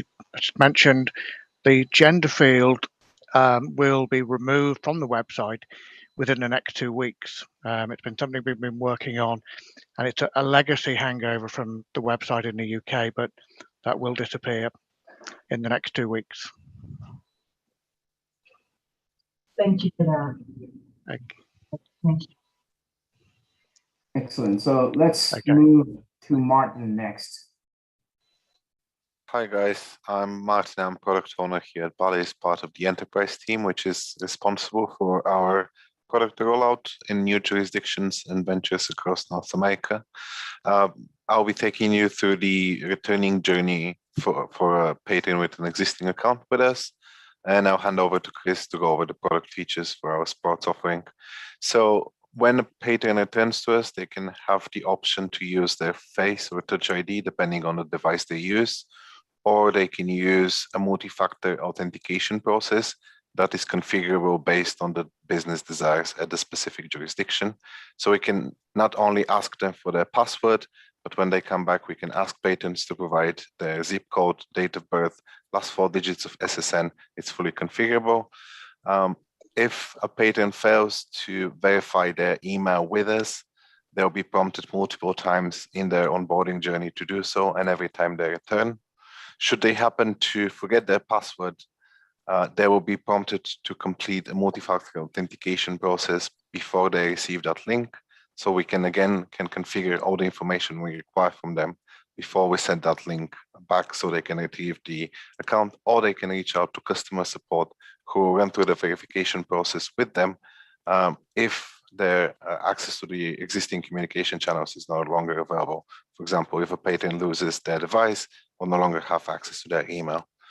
If we can click on the video for a very short preview of how that process looks.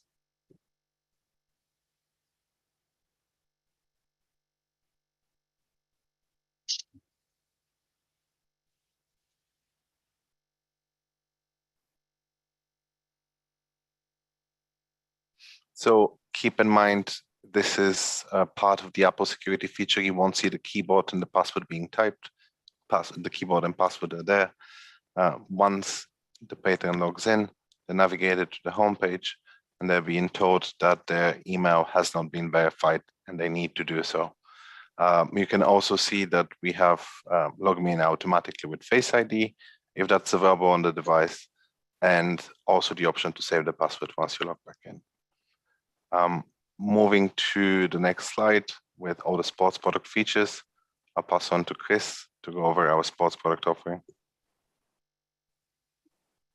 Thanks, Martin. Morning, everyone. So my name is Chris Benstead. So I'm Director of Product Ownership on the sports team.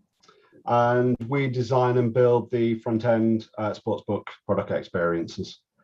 Rom, I was thinking actually it might be easier if I share my screen and then I can pause the video in case anyone wants to see anything. So if you give me one quick second.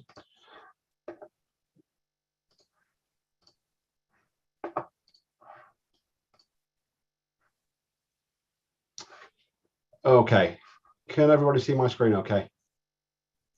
Yep, yeah. Great. Okay, so we will start this video. If anyone wants to ask any questions, by all means, please just shout out and I'll stop.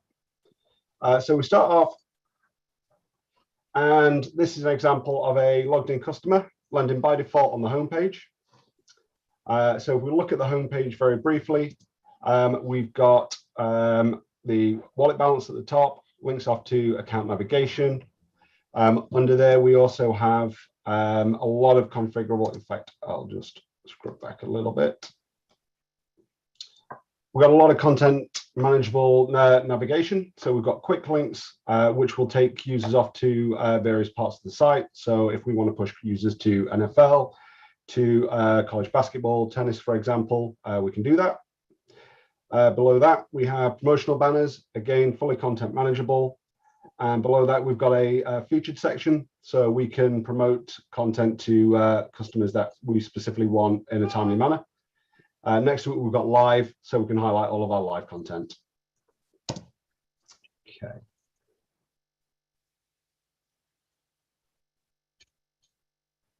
So the first thing that's going to happen is we're going to do an example of placing a quick bet. So that is clicking on one selection, adding it to our quick bet slip. So this quick bet slip activates when we've got a single selection. In this example, we've used the quick state, so quick state $10 and hit place bet. So we've placed a bet within 2 clicks in this example. If we add any more selections, it opens our full bet slip, which we'll show you an example of in a moment.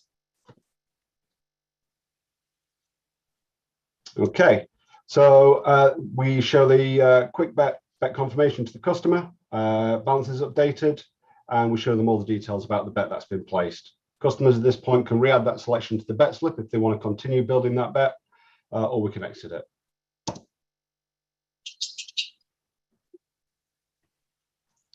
Okay, so from here, what we're going to do is go to live tennis. So we've gone to our live section. We're choosing a live tennis match.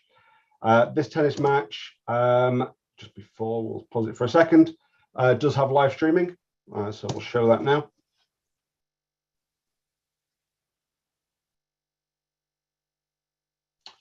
So the customer can watch the live streaming, interact with it in a few different ways. While it's sideways, obviously my phone was sideways when I was recording that. The customer, that's fine. We've got full picture in picture. So the customer can move the video component around the page, still continue to watch the sports and place bets at the same time. So in this example, again, we're placing another quick bet on in-play tennis whilst watching tennis.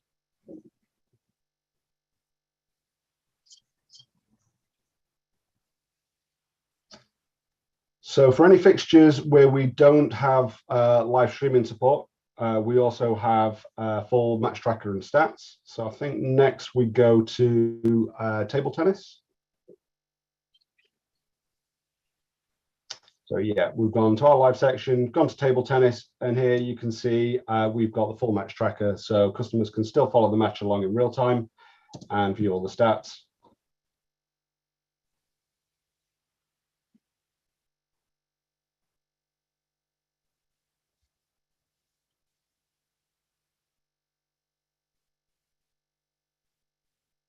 Okay, finally, what we're going to do is go to our NFL page. So we've got a few NFL fixtures that we can do, look at, and we're going to place a parlay. So at this point, we've hit our first selection. We've opened our quick bet. What we're going to do next, our next selection, and at this point, we're going to be using the full bet slip. You can see at the bottom, we've got a bet slip preview, tells you how many valid selections we've got in there or how many valid legs we've got in there. By default, we know we've got multiple legs, so we're probably going to be placing a parlay. So we show customers predicted returns based on a default $10 stake. If they've already populated that stake in there, we'll be showing them what that parlay value will be. Okay, so now by default, we open the full bet slip, we move over to the parlay tab, and we can place our parlay bet. This time we're manually entering the stake value. And we've got the returns updated in real time and the bet's being placed. Here we've got the full bet confirmation page that's shown off the back of a full bet slip where we can see all the legs placed on the parlay. At this point, slight difference is we can also bounce over to my bets, so we can start tracking those bets straight away. Can I interrupt, Madam Chair, for one moment? Oh, yes. Just a curiosity.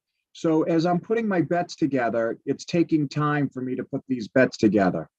If a line should change within that time frame, am I getting the line that I bet on, or is it changing real time as the betting slip's being put together? So as soon as you start adding selections to the actual bet slip, any sort of line changes or price changes are going to get highlighted to the customer. At that point, the customer has a number of options. They can either reject those new prices or those new line values. We've got options to choose better odds, better values, or accept all changes. Thank you, Madam Chair. Thank you, Commissioner. Any more at this stage? No. Okay. So the next thing that we're going to do is just jump back to live tennis for a moment. So at this point, what we just wanted to show is placing another bet, this time with a free bet. So whilst this is happening, I was actually giving myself a free bet in the background. So you can see here with our stake value, we've got a free bet piece of UI. So as soon as we tap on that wager field, that's going to trigger displaying all the free bets that we've got. So in this example, if we've got several bets with different values, we can scroll through those, choose the ones that we want to place, apply it as the stake to that bet. You can also see there's starting to be changes. So in that call to action at the bottom, we've got accept changes and place bet.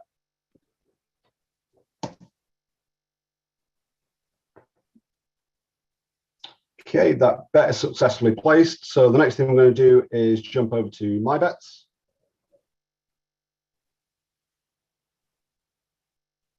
Okay, starting off, we've got our open bets. So in here, you can see all the bets I've placed recently. Anywhere we've got cash out opportunities, that's been displayed in the potential cash out returns. Next to it, we have all of our settled bets. I had a pretty good morning. You can see the ones that have won, ones that we've not won. Just jumping back to the open bets. What we're going to do is cash out on a bet that we placed previously. So we're going to choose that parlay that we just placed.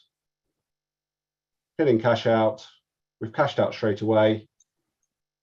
And then we can go over to the settled bets. We can see that cashed out bet. And we can actually expand that parlay. We can go in and have a look at all the details of every leg for that parlay. And that is about it for the walkthrough of the sports product. We got any questions on that?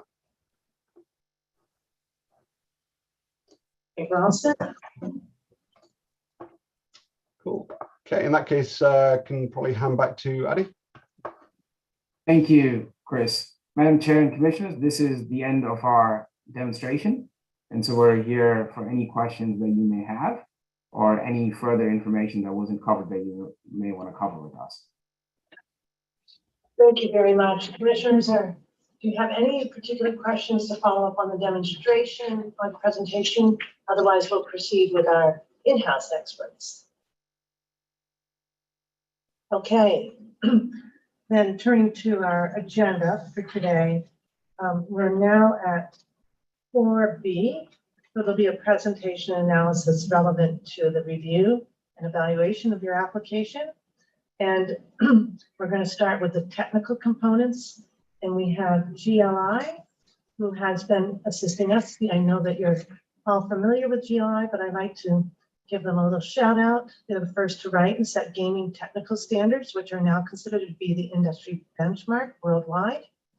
GLI has continuously responded to the industry by innovating new standards and testing, allowing regulators to feel confident that they are providing a safe, responsible method of revenue generation for their stakeholders and preservation of integrity. And we are fortunate GLI has been assisting us during our process of evaluating applications for sports wagering. So good morning, Joe. I never know if you'll have a colleague joining you, but I'll let you introduce yourself, and we look forward to hearing from you. I think it's just me today, but all good. Thanks for having us. No, Jeff. We're very happy to see you. Yeah, thank you very much.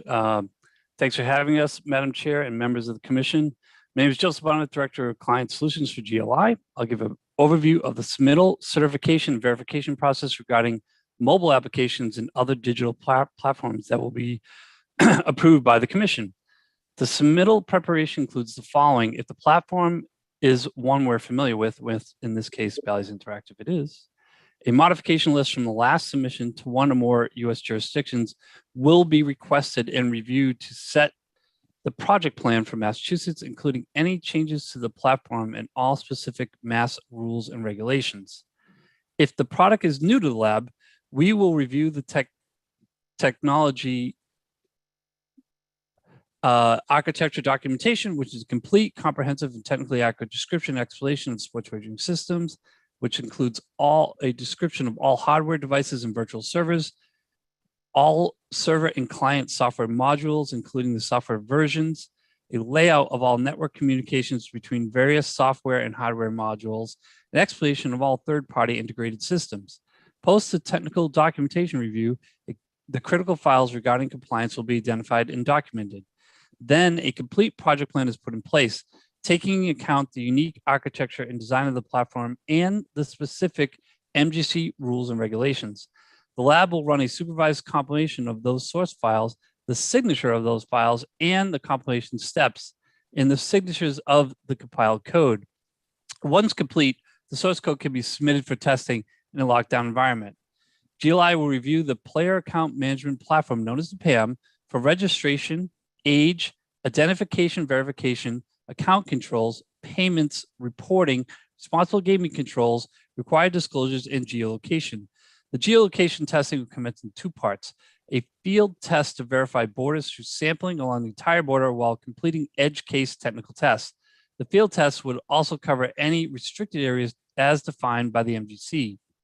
A submersive workaround detection test will commence in the lab, included to, but not limited to, VPN and proxy usage, GPS spoofing, code manipulation, and man-in-the-middle attacks. GLI will verify the sportsbook total if not tested previously for retail deployment, or review the integration of the sportsbook into the PAM for events, markets, point spreads, bet acceptance, and the corresponding timestamps and logging. We will verify the enforcement of betting limits in all edge cases, the pre-event and live data feeds, post-event bet settling, and corresponding timestamps in all logging and reporting. We will then review the change management process and procedures. After all the technical checkoffs are met, certification can be issued when GLI verifies the changes made for Massachusetts-specific deployments, including source code differential and change testing for the last reviewed version.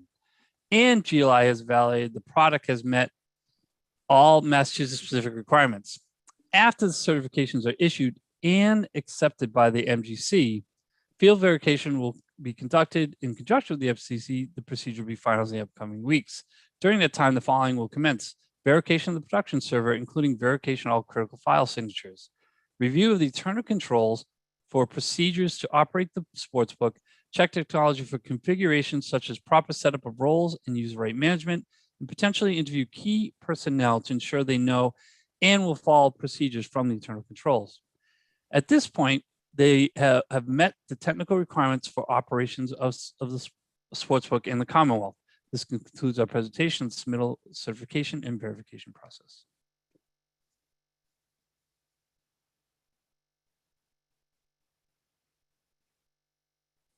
That's it. All set. Thank you, Joe. Any questions at this time for Joe, GLI? Okay. Hearing none, we'll turn now to our IEB and their presentation of the report of suitability. And today we have Councilor Kramer. Good morning, Kathleen. How are you? Good, thank you. Good morning. Great. Good morning, Chair and Commissioners. The IEB submitted a report regarding the preliminary suitability of Bally's Interactive LLC. This applicant is seeking an untethered Category 3 license. The IEB performed this review for preliminary suitability in accordance with the standards and criteria set forth in 205 CMR 215.01 subsection 2. As a precursor to this review, the Licensing Division, in conjunction with the IEB, performed a scoping review of the applicant under Section 5B of 23N, and we identified 4 entities and 6 individuals that we designated as qualifiers in connection with Bally's application. Those qualifiers are listed on pages 1 and 2 of our report. The Licensing Division has performed a review of the existing submission for deficiencies, and there are no substantial deficiencies. There have been ongoing communication over some pieces. The applicant has been responsive, and nothing significant is outstanding. As mentioned, the IEB's review was performed in accordance with the reg, and the governing regulation is set forth on page 3 of our report. I note again that the review was for preliminary suitability, and we did not perform a full suitability investigation at this time. Our team was comprised of contract investigators, including former members of the State Police Gaming Enforcement Unit, which was Attorney Mike Banks and his team, as well as contract investigators from the firm of RSM. Their work was being performed with the collaboration and the oversight of the IEB. The review for preliminary suitability is summarized in our report and includes a summary of Bally's licensing status as disclosed in its application, a summary of its compliance history in other jurisdictions as disclosed in its application, and a summary of pending litigation valued at over $100,000 as disclosed in its application, a summary of open source review of the applicant and individual qualifiers, but not entity qualifiers pursuant to the reg. And with respect to the RSM side, that team prepared the report that appears as Exhibit 1. They reviewed disclosed financial information of the applicant. In this case, their review was supplemented by financial filings of the publicly traded ultimate parent company, which was Bally's Corporation, as filed with the SEC. They presented financial ratios, and they reviewed forecasting submissions submitted by the applicant in its general application, and they summarized self-reported history of judgments. At this point, I would otherwise rest on the report, and of course, we have members of both teams available for any questions that the Commission may have. Questions for Councilor Kramer?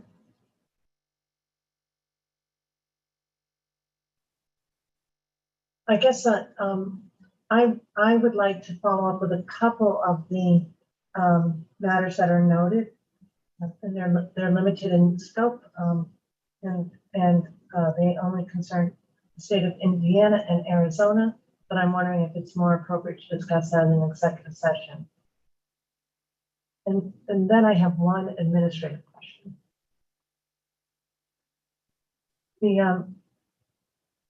I don't know who, if it's, who will be addressing that for us?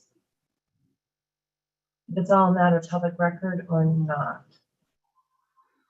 Yeah, this is Rob Smith, Director of Licensing.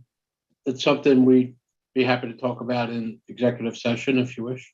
Okay.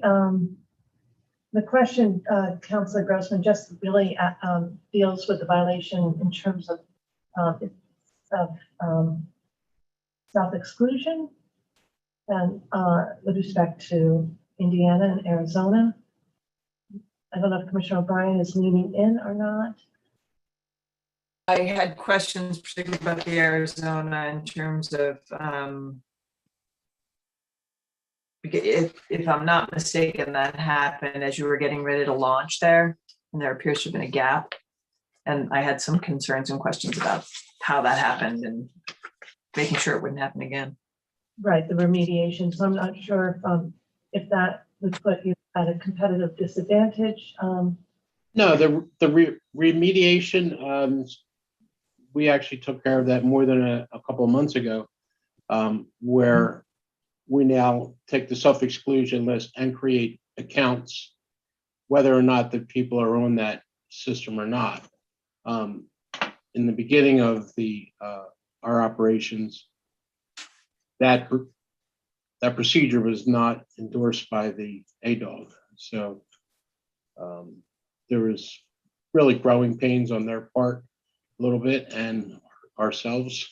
And we have a conference set up for the 20th of January for informal sentiment meeting with them. So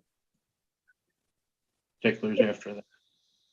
And it looked like Indiana, there might have been a challenge there technically too, but it just hadn't been corrected, or you had wanted to do the corrective measure, Mr. Smith, and it just was the Arizona and you getting on the same page. Is that what I understood from the? Yeah, they were relatively minor infractions for late filings of changes in personnel.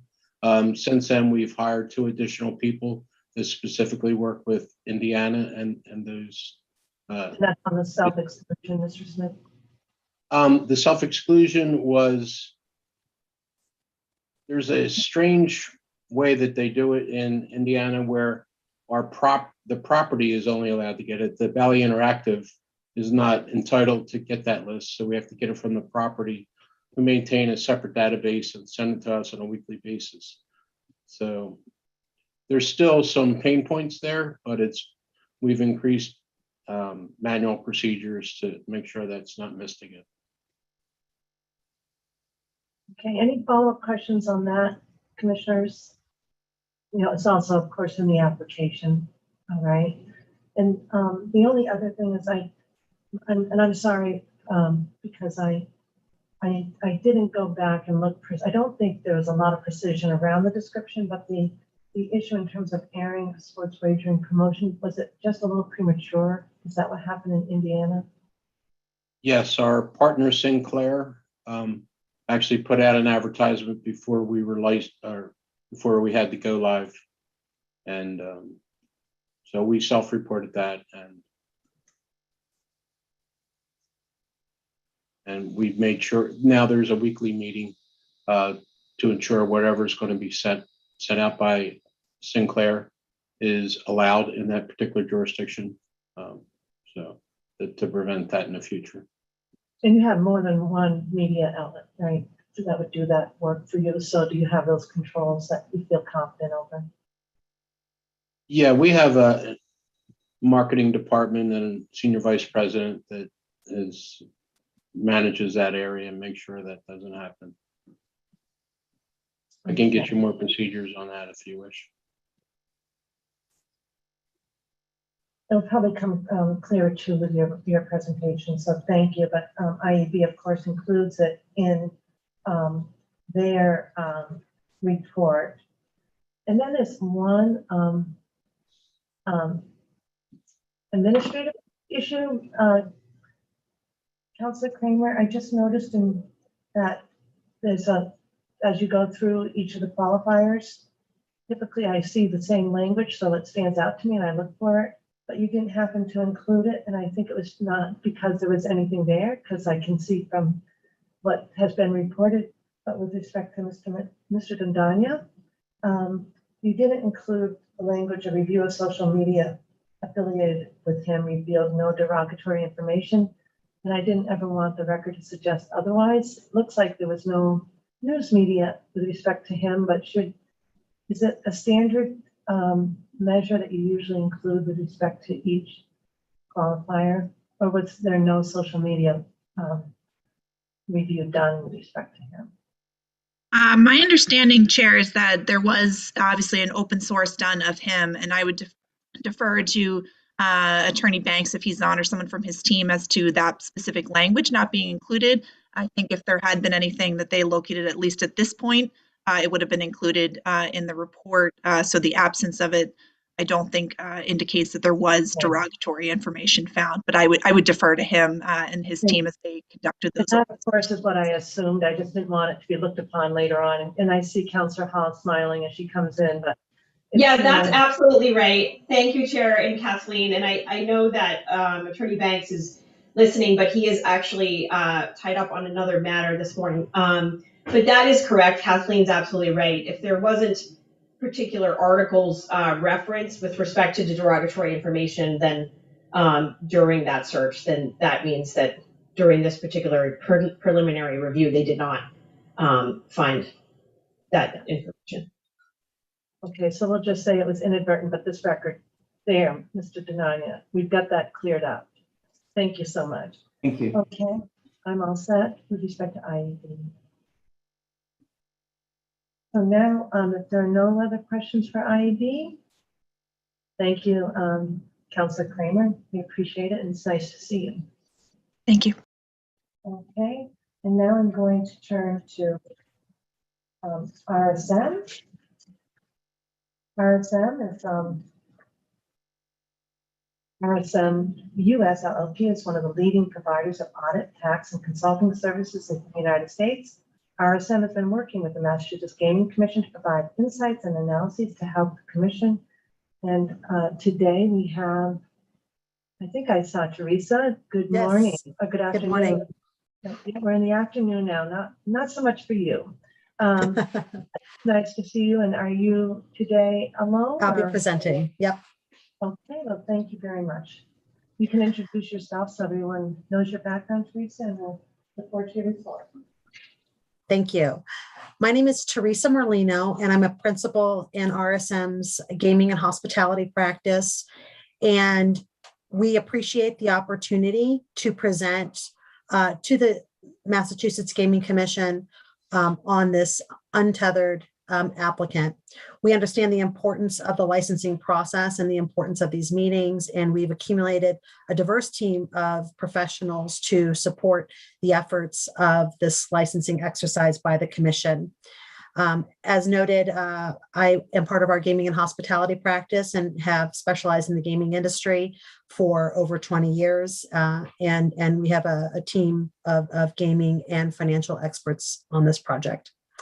As Commissioner Judstein had indicated, the RSM team has been asked to join the meeting and make a presentation related to certain aspects of the applications. Please note, we are not presenting on all aspects of the application. Specifically, RSM has been asked to provide insights based on our experience and research into the following sections as noted here on the slide today. Section B2D, sports wagering experience. Section C2, projected revenues and particularly related to Massachusetts. The financial stability and integrity from G3, and any other observations that we may have identified as part of our review of these specified sections.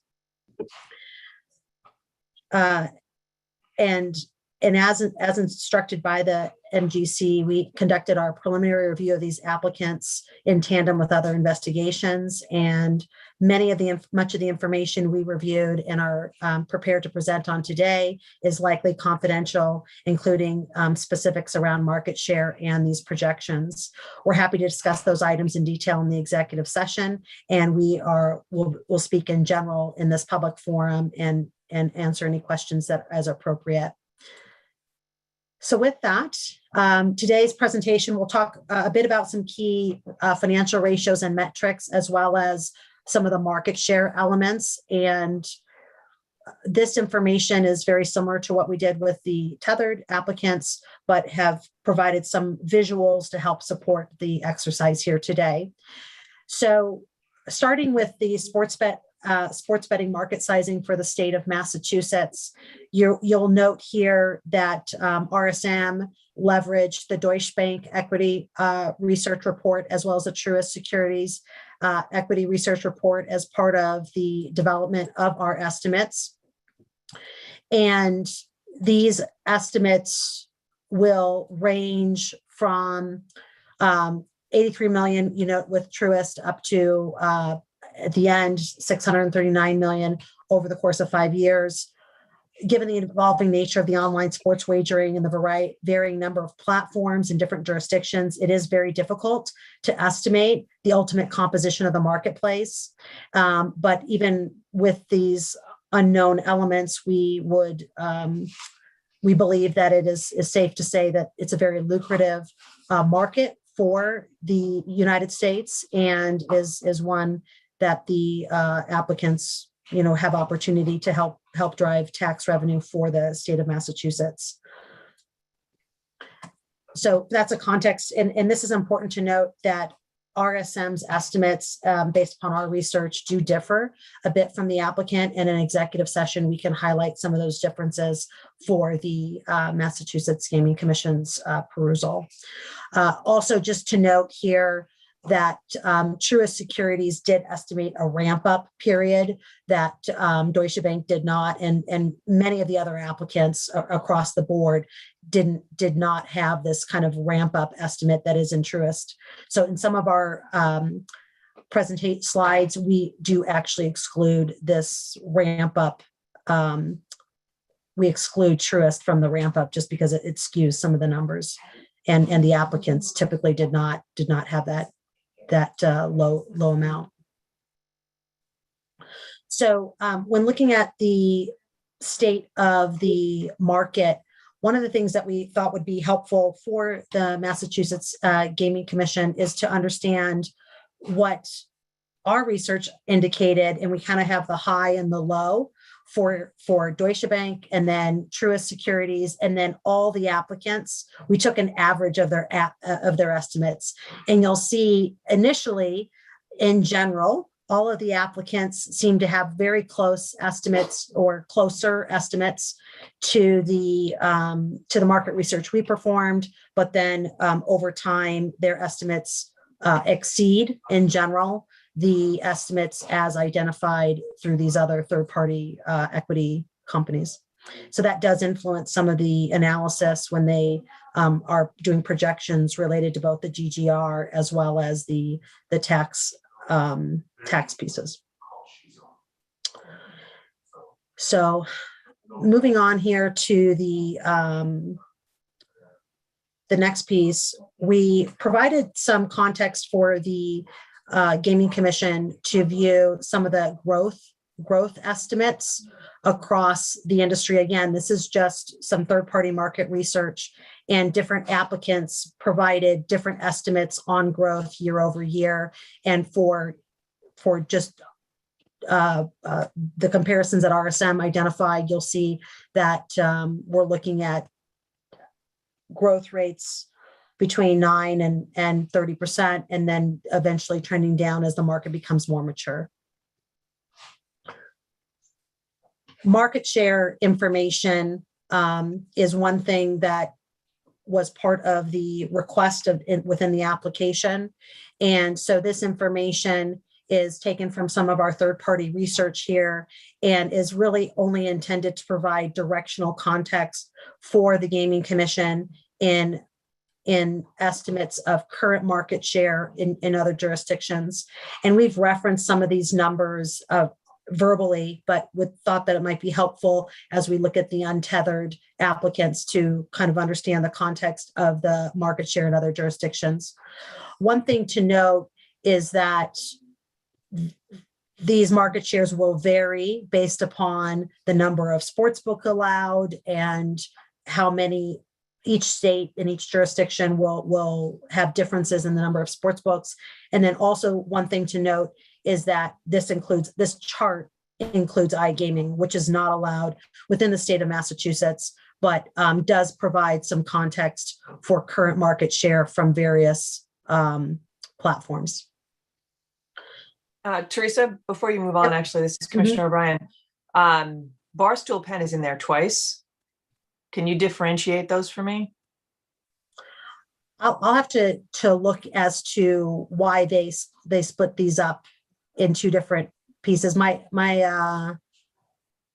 one's 2 and one's 4. I'll look and see, because this is a third party source, and we'll have to look at the report. But that's a good point and a good catch. I would assume it's based somehow on their licensing in the different states, and one might be iGaming and one might be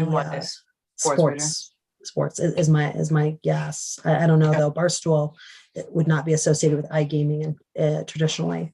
Right. All right. Yeah, but very, very, we'll look into that and get back to you particularly for the next presentation and via email.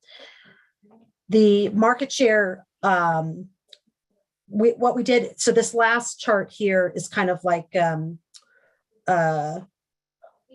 period over period. And so you'll see it's June 2021 through June 2022. And you can kind of see some of the trend analysis and the trends in different applicants, and not applicants necessarily, but parties within the marketplace. In this slide, it's the same, but it's just for the most current data, which is June of 2022. And you can see the applicants as noted, or not the applicants, but the individuals involved with the industry. Again, this is just for context for the Massachusetts Gaming Commission as we talk through the applicant specifics going forward and where RSM is gathering this information. Another element to note as it relates to the revenue calculations is the hold percentages. And so this is the trending hold percentage of all US states with sportsbook over the last 18 months, and is a trend from 2021 through 2022. And you can see there's a fairly tight range, but it does range between 8 and 12%, and will typically vary by season and by the nature of the games, and just how some of the games will play and how close the books are in estimating those pieces. Also, another element is the maturity of the market. So players that are maybe new to gaming may make different types of wagers than in a mature market where there's a more sophisticated player. So this is just, again, context. I would like to note, and we'll speak to here, the applicant did not provide the whole percentages in the application that they were estimating, so we won't have anything specific on that piece. And then the last slide here, as we talk about hold percentages for the applicant or in general in the marketplace, is you're going to note that the number of sports books generally seems to indicate a lower hold percentage in the marketplace in general. And so what this can mean for the Commonwealth is that it does appear that in more competitive markets, the hold percentage is lower, which is often to the benefit of the players, and in most cases is to the benefit of the players because of that increased competition. Based upon the estimates of the Gaming Commission and the available licenses, you're generally going to be falling in this kind of 12, Pennsylvania, Michigan kind of area, which we would say are very similar markets in general to the Massachusetts market. And so this is just kind of the comparison of number of books to the hold percentage. So with this, I'm going to speak specifically to the overview with the understanding that we'll go into executive session to talk about the specifics. So the applicant is the online gaming arm of the parent company, Bally's Corporation, as noted in the introduction, a publicly traded company.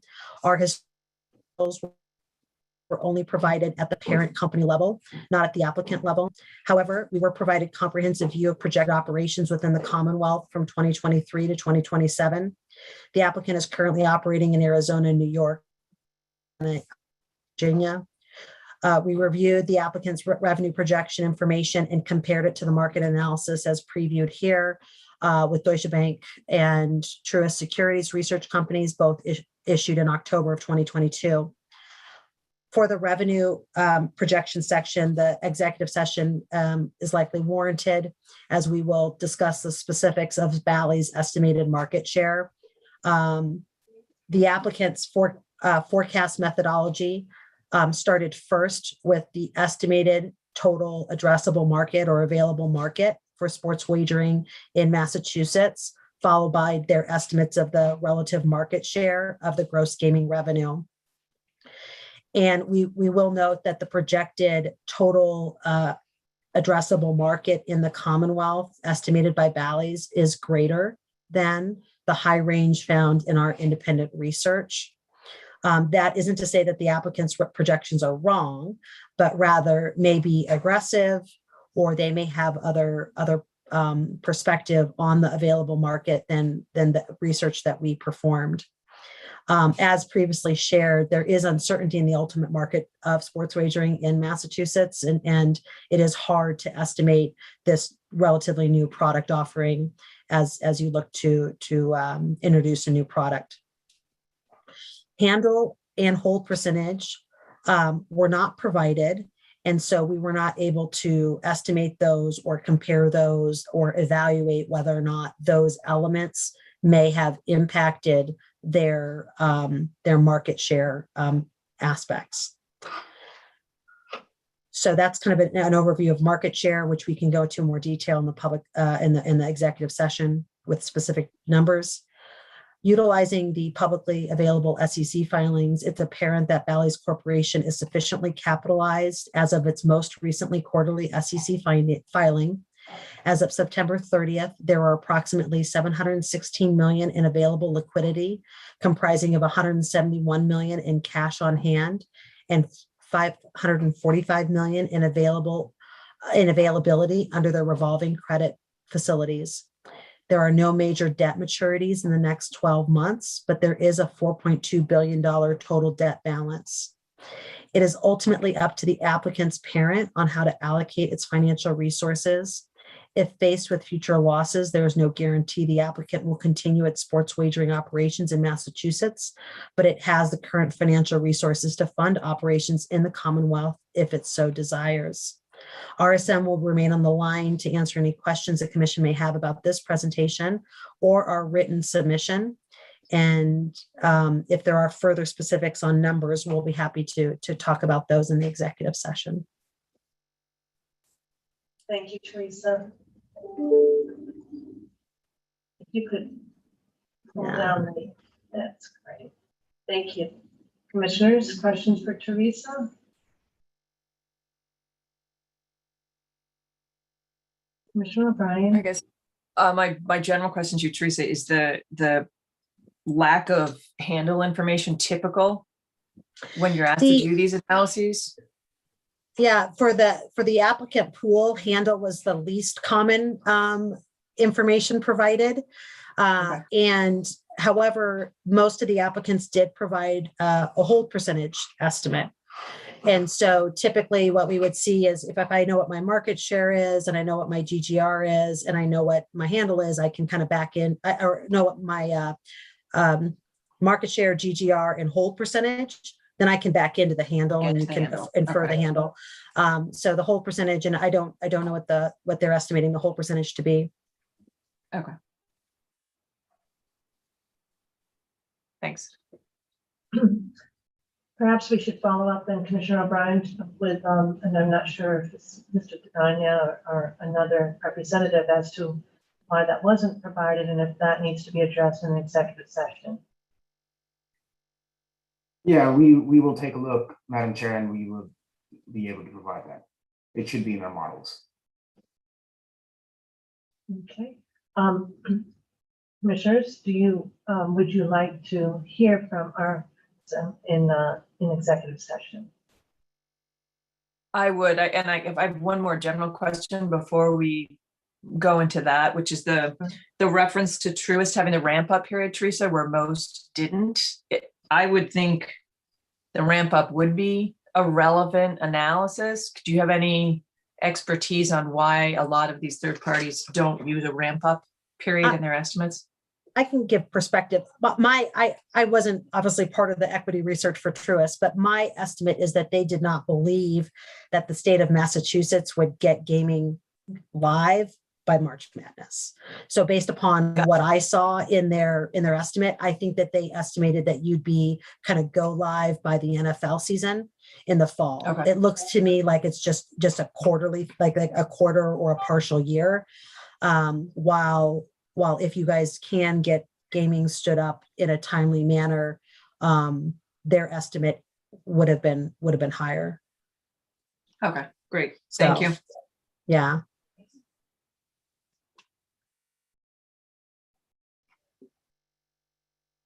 Other questions, and Commissioner O'Brien, then did you do you join me in thinking that we should get a complete record from RSM? Is there any objection or further discussion needed? I see Commissioner Maynard saying no further discussion needed. Commissioner Hill, Commissioner Skinner. I would like the discussion in executive session, really, for consistency's sake, more than anything. Okay. Agreed. Yep, Great. agreed. Thank you. So we'll put that on our executive session list. Thank you. And thank you, Teresa. Sounds as though we're all set. We'll see you later. Thank you. Commissioners, we are now at the point in our agenda where we'll be turning to our evaluation. Again, we're just getting our papers organized, where we would start to go through the application section by section with a slightly different lens, but pretty consistent with what we're familiar with from the past review. Does it make sense to have a lunch break at this time, get our notes together, and then start off with our review? I think that would be appropriate, Madam Chair. Okay. Yeah, that makes sense to me. Okay, it sounds like we're all good. All right. Then we will just pause. It's 20, how about 1:10? We'll reconvene, half an hour? Okay, thank you, and thank you to the applicant. Thank you very much. Thank you.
I'm sorry? Yeah, we're going now. I just was talking to Karen. She was updating me on something. Oh, no, I wasn't saying that. Yeah, I saw you. Yep. Okay. Oh, hello. Sorry, Chair. I heard you say okay. I didn't realize you were talking to someone. You were off No, mute. okay, somebody else. We were just, business was ongoing over break, so my apologies for being a couple minutes late here. So this is a reconvening of Massachusetts Gaming Commission public meeting number 419. We've had a presentation by one of our applicants, but before we can proceed, because we're holding this virtually, I need to do a roll call. So good afternoon, Commissioner O'Brien. Good afternoon, I'm here. Good afternoon, Commissioner Hill. Hello, I'm here. Great. Good afternoon, Commissioner Skinner. Afternoon. And good afternoon, Commissioner Maynard. Good afternoon. Great. So we will get started again. Thank you to Bally's for its presentation and demonstration, and also to our three internal experts. And commissioners, we're just going to be going through this process now for the first time, but it's very familiar. And again, we had outlined at our earlier portion of our meeting this morning, this process, as well as meeting on it last week after the holiday or during the holiday break. But just to make sure we have the framework in mind, we're going to begin our overall evaluation of the application submitted by Bally's Interactive LLC. And as I just indicated, we're going to walk through that application as we have done so with our other applicants for both Category 1 and tethered Category 3 applicants. So we will consider whether the applicant's response and proposal meets expectations, exceeds expectations, or fails to meet expectations. In this context, though, since we have to consider the applications holistically at the conclusion of this individual review, and we've indicated that's likely to happen on January 18th and 19th, this initial assessment as to whether the expectations have been met will be preliminary in nature, just to see whether we have a general consensus. And that assessment is subject to modification once we've had a chance to move through our evaluations of each application and the broader landscape is in greater focus. So as part of this process, again, as we have done prior, we should consider any conditions that we might like to see in the event that a license is awarded to this applicant. And I want to remind commissioners what we brought up earlier and this morning is that at that time, at any time, really, one or more commissioners may seek supplemental information from the applicant relative to any component of their application. And I think I can also add that it doesn't have to necessarily be a deficiency. If you would just like to get expanded information, we want to welcome your request for that, because I think it only really puts the applicant in better light. So at the end of that process, as I've mentioned on about the 18th and 19th, we will then I'm sorry, my apologies. Again, it's at the end of the process on or about the 18th and 19th, where we would identify any variation between the applicant's proposal in this category as it relates to the others. So now this is going to be very familiar, and we will pause after each section review, and I'll take the temperature of the commission and see what we have for a consensus. So turning to section B, do we have any comments or questions with respect to Bally's question B?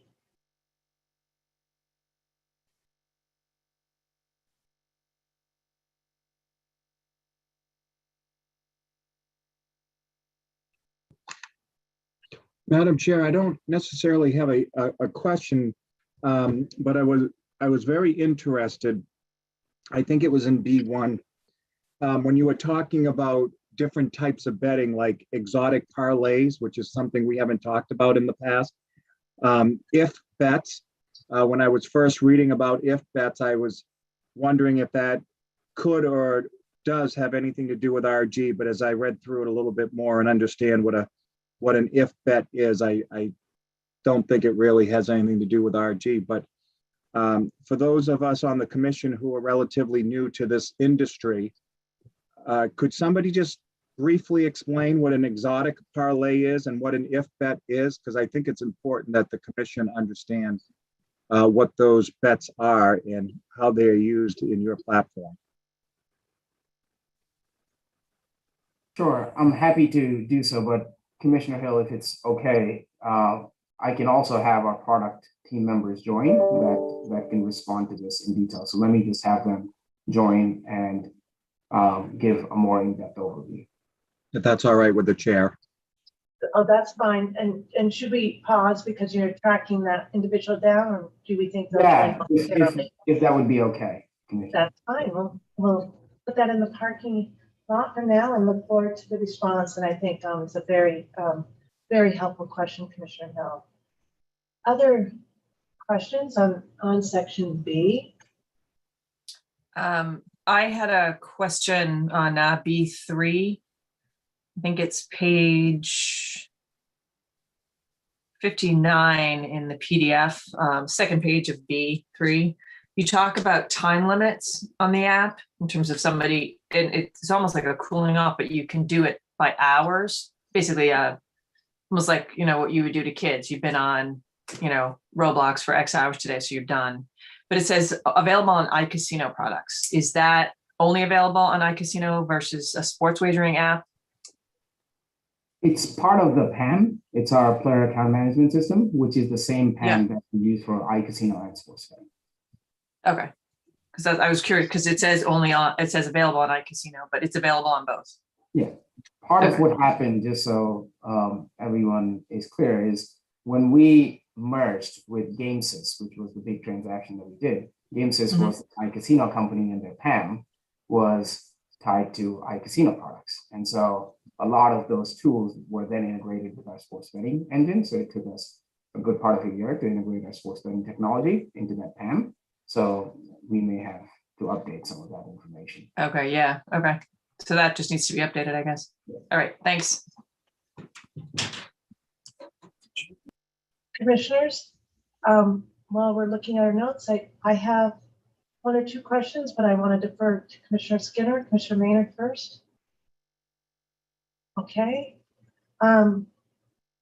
So it was, I noted, and I think I've got this right, that it looks like your practice is that if Bally's Interactive receives a report of suspicious activity concerning patrons, Bally's may suspend wagering on events related to the report, but will not cancel related event wagers until receiving written approval from the commission. So do I understand that that's a practice that's right? And then a follow-up, it sounded as though Bally's only would report when there is an unapproved event if they haven't been able to refund. And I would imagine that we would want to hear of an unapproved event being inadvertently offered or whatever, regardless of whether or not you refund patrons. So, two-part question. It is our practice to report anything that we believe wasn't per the event's guideline or the guidelines set by the commission or the state. So it shouldn't be the case that we only report when there is not a refund possibility. Okay, and so that just may have been framed in a written fashion, because I didn't imagine that you would not disclose to us. Okay, that's helpful. And then I had a B31 question, but again, Commissioner Skinner, Commissioner Hill, Commissioner Maynard, Commissioner O'Brien. This one, and it says, and I thought this was interesting, and you did turn a little bit to the data issue in your demonstration, but that the Vitruvian data results in deposit recommendations and recommends a deposit amount that is based on the player's historical patterns. And I guess I wondered how that worked, and do you take into consideration RG? Because yeah, so we absolutely take into concern any RG. What it's done or what it's used for predominantly is to ease the experience. So if you remember when we were doing the demonstration, there were different blocks, 10, 25, 50, 100, that were available to choose from to make a wager, right? So, or you could have entered your own amount that you want to wager. Those blocks are just to help with speed and to help with player experience. But is it tailored to the individual player's experience and historical wins? And yeah, so typically, we start with default numbers, and over time, as we have more intelligence on the players, it will show different numbers. So initially, it's the same standard numbers when we don't have any data on players, and then eventually we have the capability of making it personalized. And how does the RG factor technologically get integrated into that? Let me see if Mark Borge is here who can speak to it. Jonathan, if you can speak to it.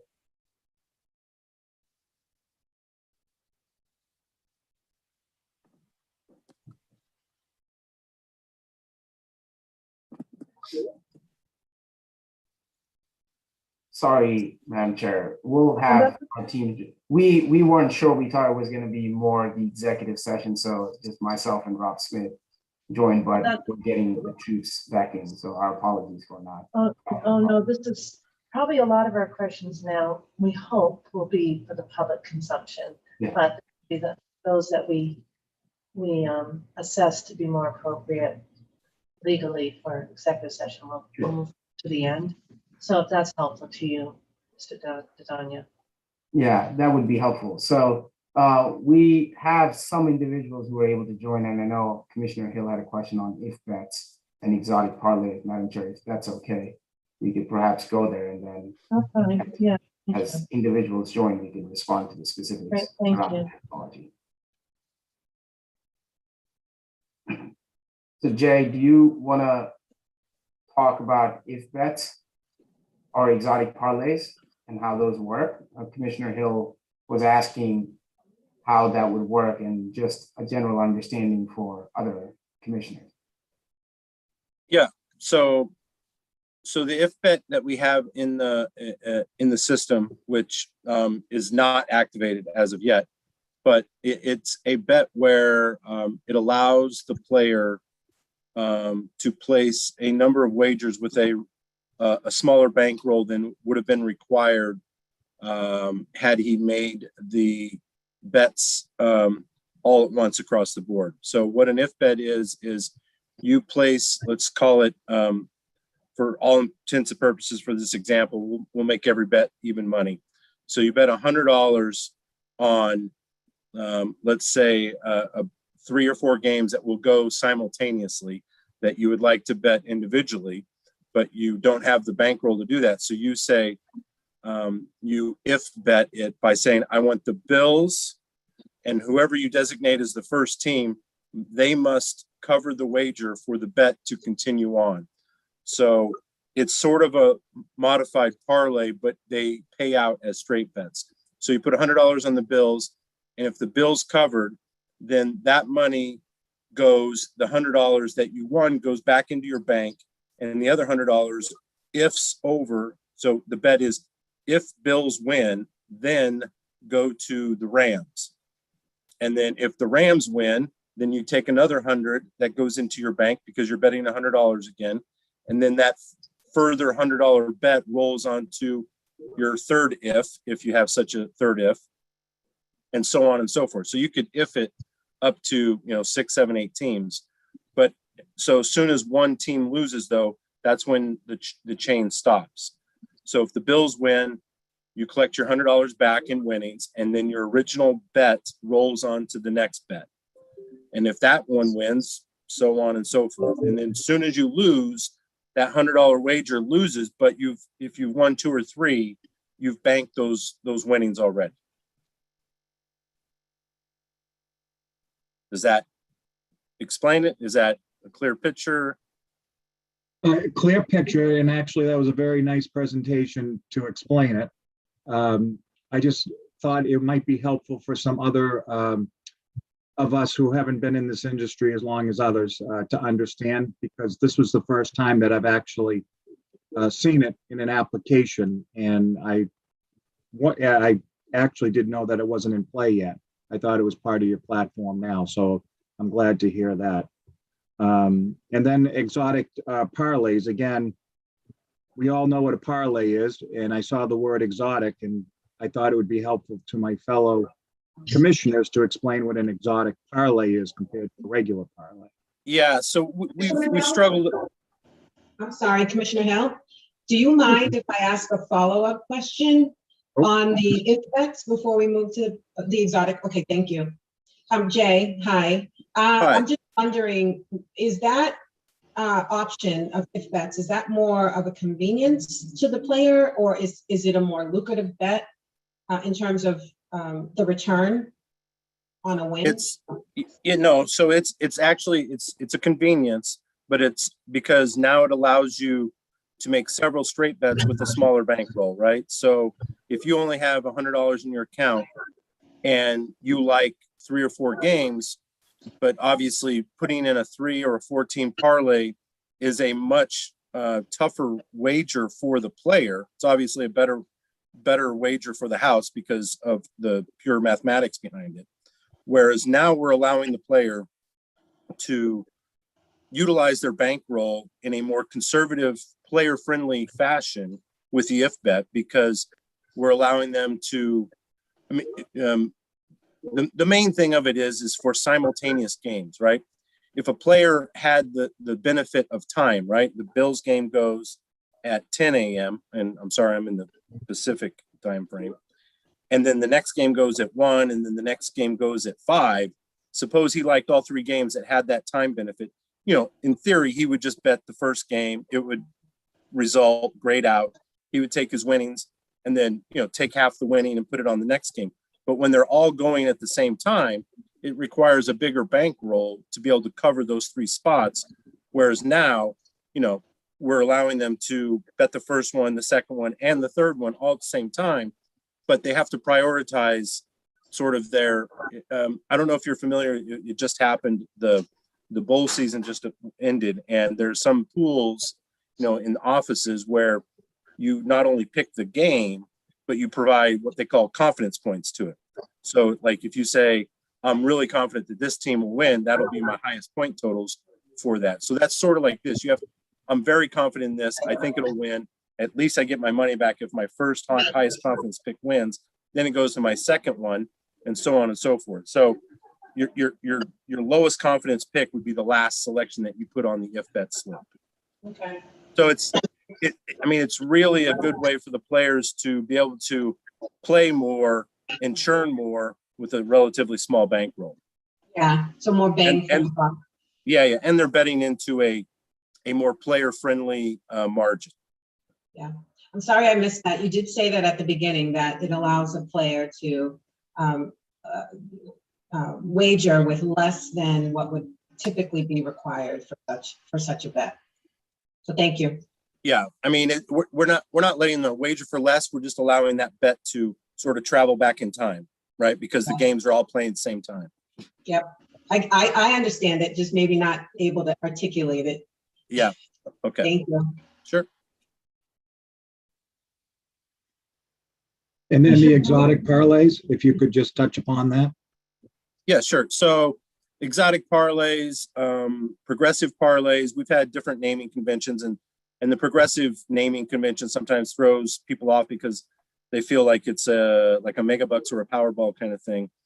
And realistically, again, it's a parlay product that is a little bit more player friendly, because in everyone understands that when you're placing a parlay, that all selections in that parlay must hit in order for that parlay to pay out. Whereas this exotic parlay, progressive parlay selection, we allow a pay chart for selecting parlays that don't hit all the legs. So if you bet a 10-team parlay, we have a 9 and an 8 leg payout if you don't hit all 10. So it's a consolation parlay, rather than just a straight parlay. So it's a little bit more friendly. It returns funds to the players for not being 100% perfect. Madam Chair, thank you, Jay. Yep. Madam Chair, the reason I brought this up is in my research, what I found to be interesting is exotic parlays are used more when it comes to politics and entertainment. However, during the Super Bowl, exotic parlays are used very, very often. And although for this year purposes, it has nothing to do with this particular petition before us, but with what we're trying to do with others, it could come into play. And I just wanted to make sure we were educated about it should the issue come up at the Super Bowl. So thank you, Madam Chair, for allowing me to kind of veer off a little bit and get educated. You were, it's actually very fair question and a good one. I think we all we want to understand the products that are being available, and there are many Super Bowls in the future. So to add one more, I don't know if this is a value, but there's another terminology out there that round robin parlays, which is I don't know if it's a terminology, if you want me to explain, if you guys are all comfortable with it or not, because our system has capabilities of doing that as well. And essentially a round robin is you're picking a group of teams, like let's just say 4 teams, for example, and you say, I want to parlay them, but I want to parlay them not all 4 together in one parlay. I like all 4 teams, so I'm going to do the 3 teams grouped out of those 4. So every possible combination of 3-team parlays out of those 4 selections will be placed. And then you can also go down to 2-team selections. So another combination, which would be 6. So there would be 6 2-teamers in that group of 4. There would be 4 3-teamers in that group of 4. And then there would be what we call an all, which is a 4-team parlay. So you are basically making 11 parlay wagers. And again, if you're not 100%, if you hit 3 out of 4, you're going to hit on a combination of bets that will return to you probably a little bit more than what your stake is, depending on obviously the specific odds of the selections. But it's a sort of insurance policy parlay bet. And then there's other ones too that are like a key parlay where you're keying one selection to 3 or 4 other teams that you take the one selection has to win. And then once that wins, it keys into a 2-teamer that goes to another selection. And then it keys into another selection. That's another 2-teamer. But the core selection, the key has to win. So there's a few different types of parlays, which are out there in the industry. Yes. So Madam Chair, I'll just ask this last question and then I'll get away from this. So if bets are not in play yet on your platform, exotic parlays and other such parlays, are they currently on your platform and would be if you were to be granted this license, or is that something in the future? Yes. Well, we have round robin parlays in there, and the progressive parlays is not supported on 2.0 as we speak right now, but it's really just a pay table, right? It's a configuration change that we could drop in. And it's on our 1.0 platform. I'm not sure that it's supported on the 2.0 yet, but it's probably on the roadmap. And again, it's taking out one pay table and putting in a different pay table. Jay, that was very helpful, and you did an excellent job of explaining it. Thank you. Yeah, sorry for my tardiness. I was trying to get back on. As soon I as threw a curveball for a question today, Jay, so no Okay. worries. Okay, other questions? I'm not sure if this comes under section B, but I'm just going to ask it anyway. I think this came up in the presentation or in the demonstration, but that, and you have done an excellent job conveying to us that your app and platform has the ability to be very scalable and flexible and responsive. And so you indicated that you can provide real-time marketing opportunities. And I'm appreciating that that's probably offers all the flexibility that you've stressed. But again, this commission, or at least I think several of us have expressed over the last several months a big concern about the intensity of marketing and the frequency of marketing efforts. So I'm wondering if you could tell me a little bit more about that real-time marketing opportunity and how you might address our concern. Absolutely. So why don't we call on Mark Borge? He can talk a little bit, Madam Chair, on how Vitruvian is set up, because that will give you some of the data points that we look at. So when we have real-time triggers in our platform, a lot of it is driven with re-engagement and retention, and all of those are customizable to how we want to set those sort of promos up. So Mark, if you want to just walk through a little bit on how we look at responsible gaming and how Vitruvian handles all of the responsible gaming flags that we have for a player, and the score is baked in for every player, that would be super helpful. You're on mute, Mark. Sorry. Yes. So at the score, we do have machine learning models which do perform like RG predictions, right? So we determine whether a player will be establishing like problem gambling behaviors. And that model will provide an output like any other model within Vitruvian. That model is then shared with the various systems, including the marketing systems, including the operational systems, including the actual operational teams, which do reach out to the actual players with the proper measures and communications.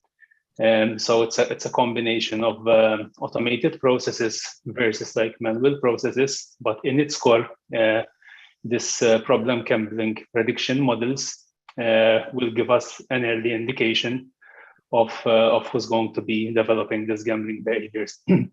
And this is, as I said, similar to all the other models that we have, which predicts future behaviors around our players. And so that relates to the deposit setting where you can assist mechanically, technically on setting Correct. the deposit. Correct. And it Correct. automatically takes into that RG, the artificial intelligence. Correct. So when the operational teams, like are assisting our members to guide them to set their deposit limits, one of the reference points is going to be the output of this RG model. Does it take into consideration individuals' income? No. No. Personal income, you mean? No. You wouldn't It's, say it's that. It's just based on the No. gambling and the RG factor. correct. It's the different gaming patterns, right? The time they log in, the time they play, so there could be some patterns that we are aware of. Okay, and then, Hi. yes.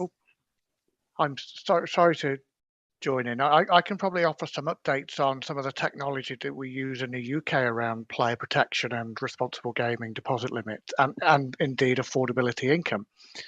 If you would like me to explain, so in the UK we've developed technology where the operator has the ability to set a deposit limit for every player behind the scenes. Okay. So players can choose their own limit on the front end of the website, But behind the scenes, we have a capability where we can set any limit to any player based on any third-party information that we hold or we obtain. And we are obtaining information in the UK about players' income. So technically, we have the ability to set standing limits behind the scenes for players, which we use in the UK. So that we do have the capability in the system should that be required. So we are obtaining income information, and from the income, we are setting limits based on what we believe a sensible amount for the player to spend. So affordability assessment. That's very helpful. Very helpful. Madam Chair, I just want to explain and clarify one bit here. So as I mentioned earlier, that our platform is the battle-tested platform that we have from GameSys, right? That has been in the UK for over a decade. We have a lot of these capabilities. Not every capability is live in the US, because if there are no regulations that require as such, we don't turn on every single feature. But as Michael and Mark were explaining, we have these in the platform. So it's the platform, so technologically speaking, it's all there, and we can turn those on as needed. Mr. Saunders, can I just follow up? In the UK, you have the technology, and I'm assuming then that the regulators or some regulators are imposing that, asking that you apply that technology. And do you disclose it to players? So in the UK, we obtain lots of information from third parties about our players behind the scenes. So it's a risk assessment based on affordability information. Based on the information we receive, we set limits. So for example, if a player was financially stressed, we may even block them from playing with us, or we may set a $100 equivalent limit on their account until they can prove they are able to play at a certain level. So we have this multi-jurisdictional platform which adheres to lots of different global responsible gaming player protection measures, and it's all feature driven, so they can be turned on in any jurisdiction. So it's quite a powerful tool set that we have, and it's all designed to protect the player. We want to empower the player to remain in control of their play at all times, of course, but we stand in behind the scenes and we can limit play if we believe there's excessive gambling or levels of play, or indeed we may need to interact or intervene with the customer. And it's all driven, as Mark was explaining, by the data models that we've got, so we can see exactly what the behavior of the player is, and we can use that information based on what information we have on the player, so what they do for a living, what their employment status is, what their income is, how old they are. So it's quite a rich form of data that we use in our player protection measures. If I may add something quickly to what Michael just said there, right?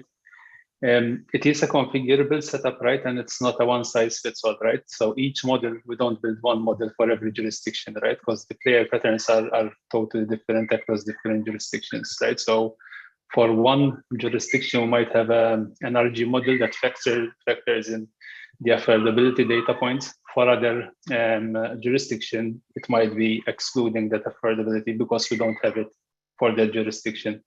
So it's pretty complex, it's pretty advanced, right? But it's all configurable, like Michael said, you know, like, and we can enable according to that specific jurisdiction. And I appreciate that, Mr. Board. And I appreciate Mr. Saunders saying at the beginning of his last set of comments that, you know, that you understand that it's the best route is to empower the player to make the choices that are best for them. But this is a technology that you're developing for really the dire circumstances where that empowerment just hasn't occurred. So I heard that qualifier and appreciate it. That's very interesting, very helpful. And then in terms of, just so that I might not have heard clearly, in terms of the real-time marketing, what's that look like? Mr. Borg? Is it push out notifications that come up, or what's it look like? So we do have like different, as I said, like different capabilities across different jurisdictions. And we do have real-time events, right, which are analyzing the different gameplay and having players reaching their levels.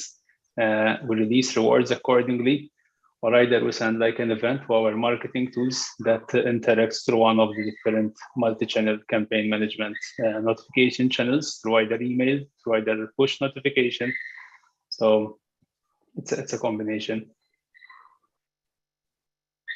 Follow-up questions on either. I guess my only follow-up for myself is, do you have your own limit on the number of real-time marketing you would make during the course of a day of a patron? Do you impose your own limits? Can you repeat the question, please? For the real-time marketing notifications, do you impose a limit on your own practice as a matter of best practice? In other words, is it up to 6 for someone like myself, and then maybe up to 15 like for perhaps Commissioner O'Brien, or is it a standard, or do you not have any limits? Does it just happen? There are limits, right, which are managed by our marketing teams, and so we make sure that we don't flood them with communications, right? And so everything is channeled to the same like communication store or compensation store, right, where we monitor, like what kinds in a holistic way, right? Because we're a relatively big company, right? You have different kind of people, different touch points to our customers, but all of that is funneled in, like to a common database whereby we monitor what communication is being sent, and so we have a handle on that. Yes. I would one further update from one further update to add for Mark as well is in terms of the marketing, that we can serve specific marketing to players based on the risk score, as we call it. So if we believe somebody is demonstrating behaviors, then we will not send them marketing incentives, and we will serve them with play control messaging, for example, or as I've said before, we may even on the back of that terminate an account until we've obtained enough information to believe they are in control and ready to play. So it is quite sophisticated in the messaging that we can serve players based on information about their levels of play and other information we hold on them. So, and Madam Chair, just to summarize a lot of what our product team and technology team members have been stating is the platform, the way it's designed, has the data component, which is under Mark and Mark's team. And within the data component, we look at lots of different data inputs and predict outcomes, which can then feed into our campaign management tool or other tools on the player account management system. The campaign management tools can then be configured by our marketing team to set campaigns real time or after a certain frequency for us to engage with our players. So we do a fair bit of segmentation on the marketing side. And as Michael was explaining, we have risk scores and a lot of different data points that we can configure from the output of Vitruvian in our campaign management system. Thank you. You've spent a lot of time on my questions. I appreciate it. I want to turn it over to my fellow commissioners. If you have any other questions under section B. Hearing none. Thank you again. Fulsome discussion on a couple of areas for us. So thank you. So I'll take that that temperature and see if we have a consensus with respect to this applicant's response on section B.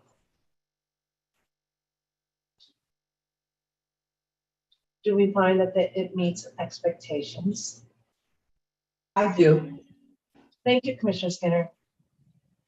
I believe they met expectations for section B. Thank you. Commissioner Maynard. I agree. Great. Commissioner O'Brien. So do I. And I'm all set. So thank you. So we'll move on to Section C. Commissioners, do you have questions?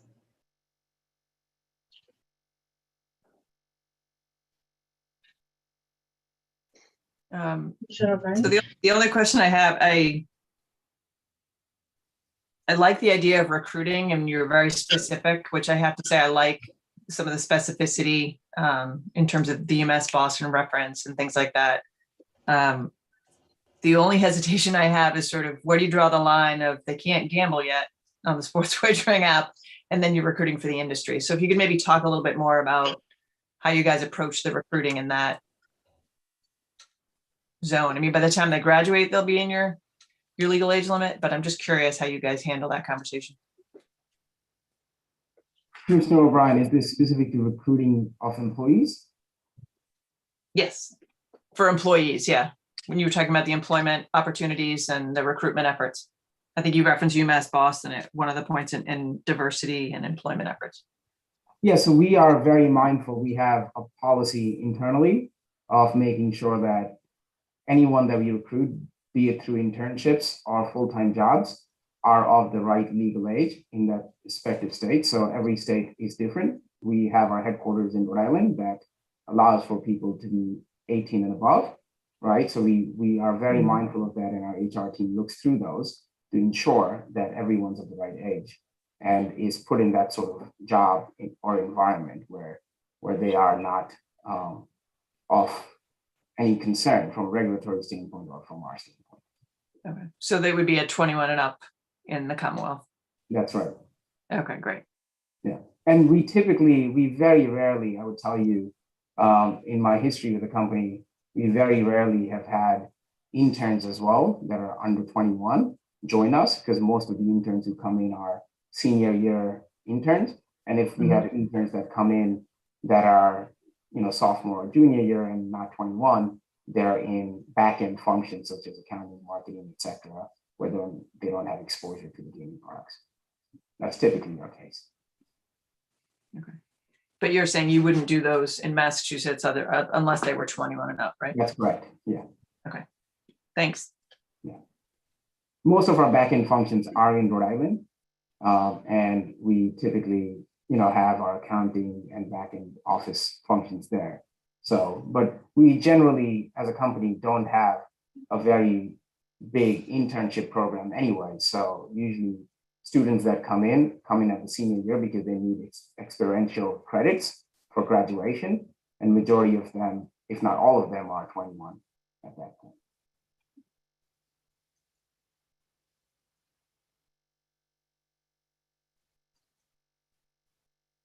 Other questions on section C?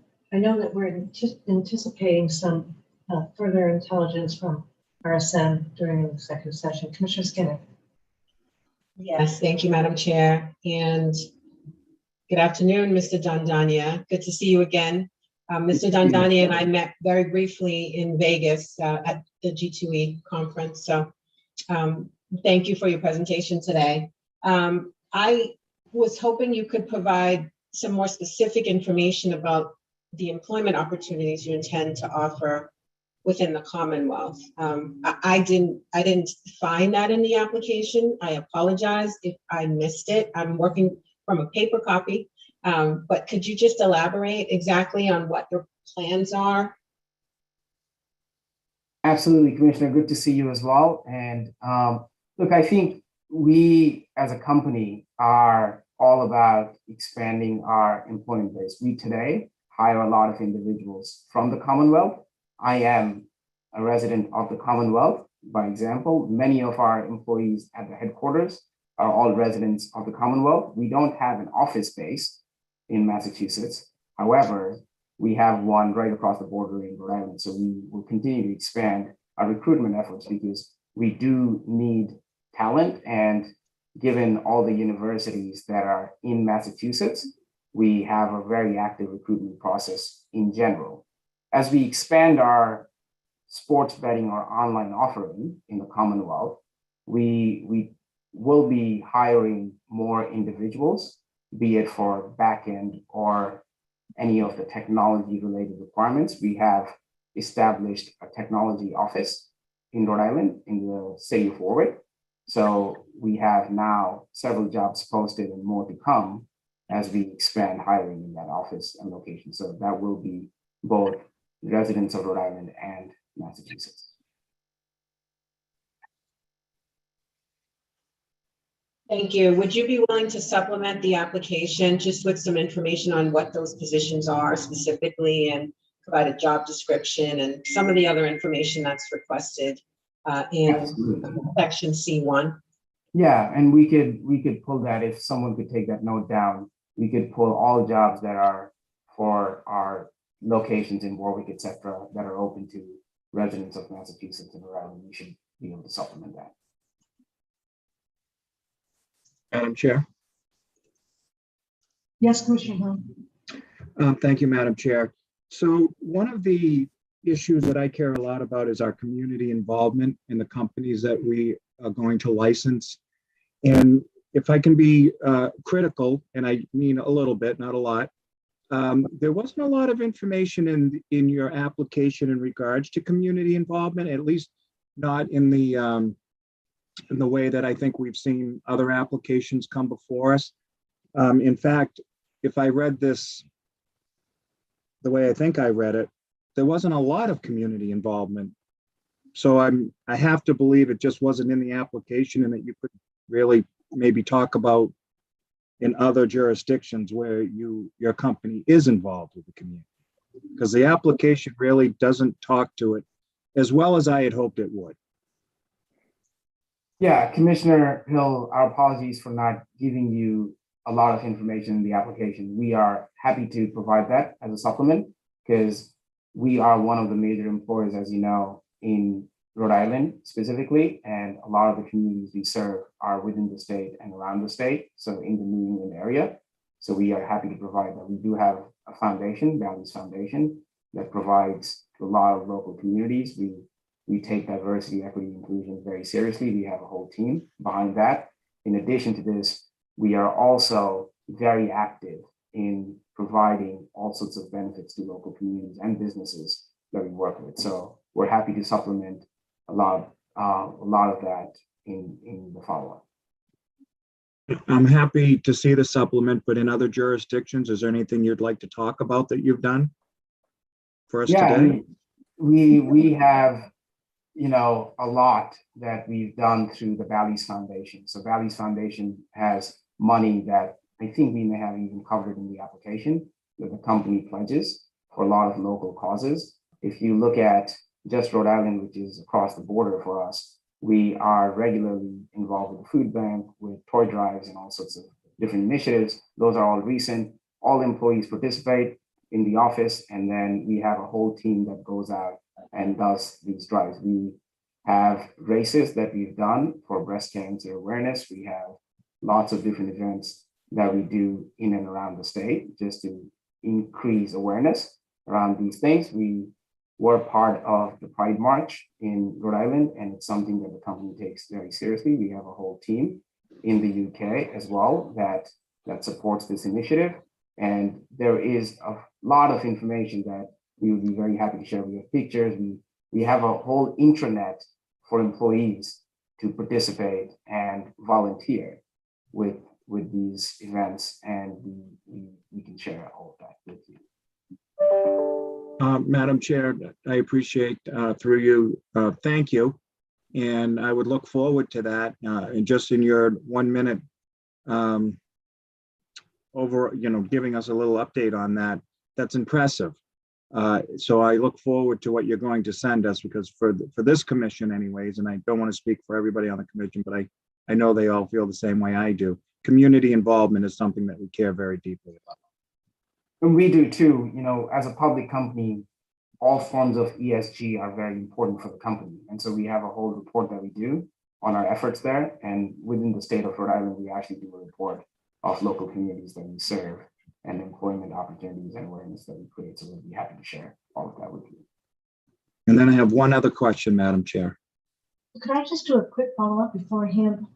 And Commissioner Hill, you raised a really, really good question. And I wonder if somehow also just the way we framed the question, it may not have not really elicited the response that you were looking for. But you did mention other jurisdictions, and I know that you've got, Twin Rivers Twin Rivers in Rhode Island, but you did ask about other jurisdictions, and we see the immediate tie to community engagement through your retail and your casino business, but I think we also are expecting, if I dare say that online sports wagering operators also get involved in community engagement, and that won't necessarily be as tied to a particular locale as a retail jurisdiction. So we will be interested to see too, not only what you're doing, but also what you might imagine for the Commonwealth. Is that fair, Commissioner Hill? As an online operator, it's even harder for us to conceive, and I think innovations and imagination are really going to be viewed favorably here, and of course, most importantly, execution. So thanks, Commissioner Hill, for raising that question. Okay, next. Yeah, thank Madam you. Chair, we are happy to provide that information. And just to give you some more context, we are part of AGA's Have a Game Plan initiative, and we are contributors to that. We are supporters of NCPG and other associations. In addition to this, Bally's Foundation, which is a publicly available website, talks heavily about all the different causes we support. And if there is time, I'm happy to pull the Bally's Foundation website to show you on the interactive side, which to your point, Madam Chair, is not just specific to our physical casinos, all the work we do. I chose to talk about Twin River because it's right near us and everyone can recognize some of the efforts that Bally's has put into it, but happy to share the Bally's Foundation papers as well. Commissioner Hill, I'm satisfied right now. I think the answer has been very positive, and I think the supplement will serve well, right? I agree. Yeah, absolutely. Thank you. And your question now, Commissioner Hill? So I don't know if you spoke to this. I didn't, again, see this in the application. But when we're talking about diversity and specifically, women and minorities within your organization, do you have an in-house program that you have in place where you'll hire somebody and then help them work up the ladder to managerial positions at some point, things like that? Is there something in-house that's in place? Because this too is something that we care very deeply about. And our Category 1 folks, they have nice programs that we've heard about. And again, as we look to just online that are untethered, we want to know that you're doing the same thing. We absolutely do. We actually have a leader who is based out of Rhode Island in our headquarters, Tracy Wiley, who leads this effort for us, and we do it across the board. We are in the process of updating our HR system, and we've done that on the retail casino side, where all of the retail casinos are on one platform, and we're doing that on the interactive side as well. That helps us track the development and representation throughout the organization. We had shared some stats in our application of the retail casino side, because that's where the technology was implemented, so we could track the data, and we're doing so on the interactive side as well. But we have an organization and a leader both in the UK, which is also our interactive arm, and there is no retail presence, and also here in Rhode Island that manages DEI initiatives for us. Very good. Madam Chair, that finishes up my questions. Thank you. Thank you. Anything else for Section C? Madam Chair. Yes. Mr. Dandanya, we made a commitment to the Treasurer in September to put into the application some language around addressing any kind of mitigation around the lottery, and that included and we understand it's a little different with an online only application, but it included those applicants too. Can you speak to your willingness to engage with the Treasury? We're happy to engage with the Treasury and see what we can work out. Absolutely.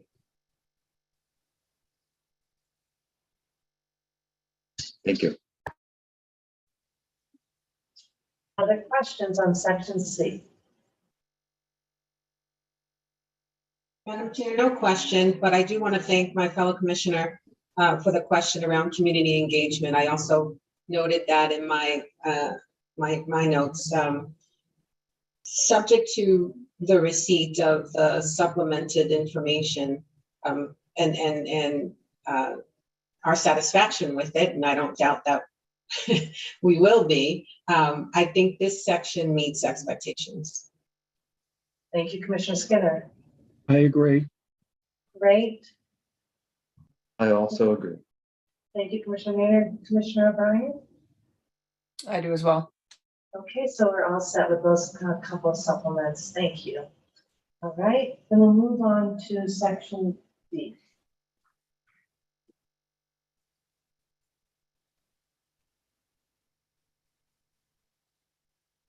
I can start, Madam Chair, if that's okay. Absolutely. So Commissioner Hill touched on this a little bit relative to diversity in the workforce, excuse me. I do note and applaud your stats, 51% female, 50% minority, but hoping that if you don't have the numbers today, supplementation is fine, but looking to drill down on those numbers just a little bit, wondering what other categories of diversity you can include in those stats.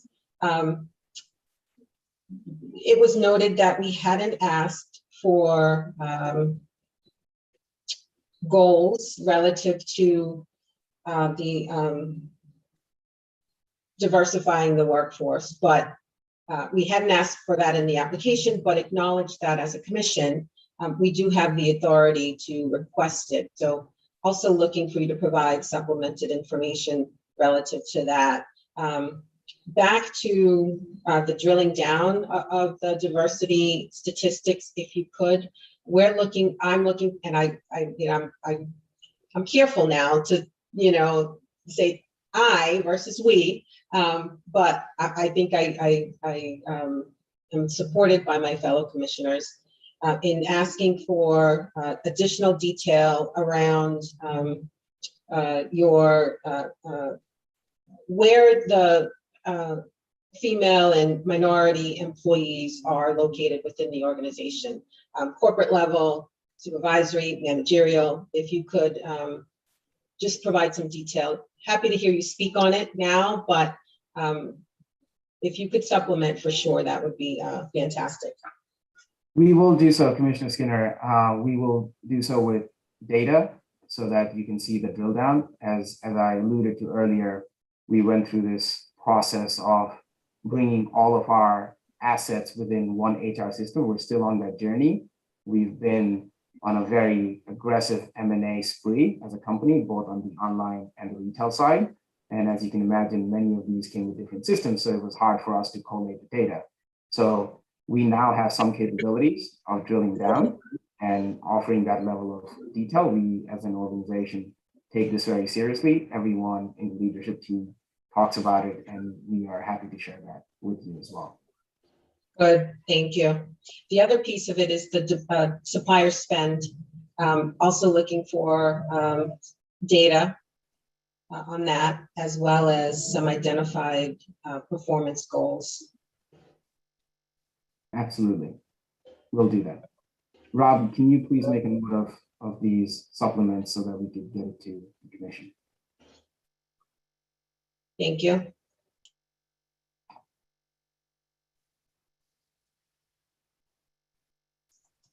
Other questions on D?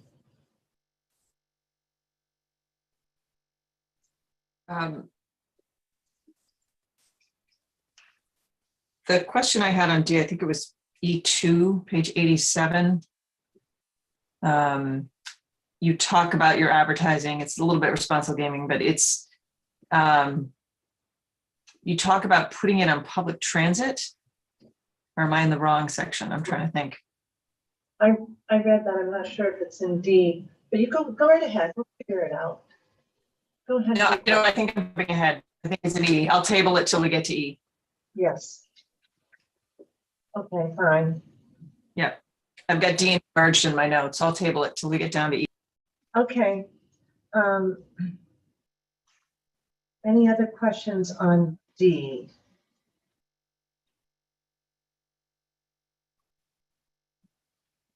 I think I would just reiterate what Commissioner O'Brien led with, that in terms of, it was carryover from C into D, your commitment to recruitment and retention and training. Massachusetts is well suited for that, so we hope you take advantage of those resources. So thank you. Anything else on D? Okay.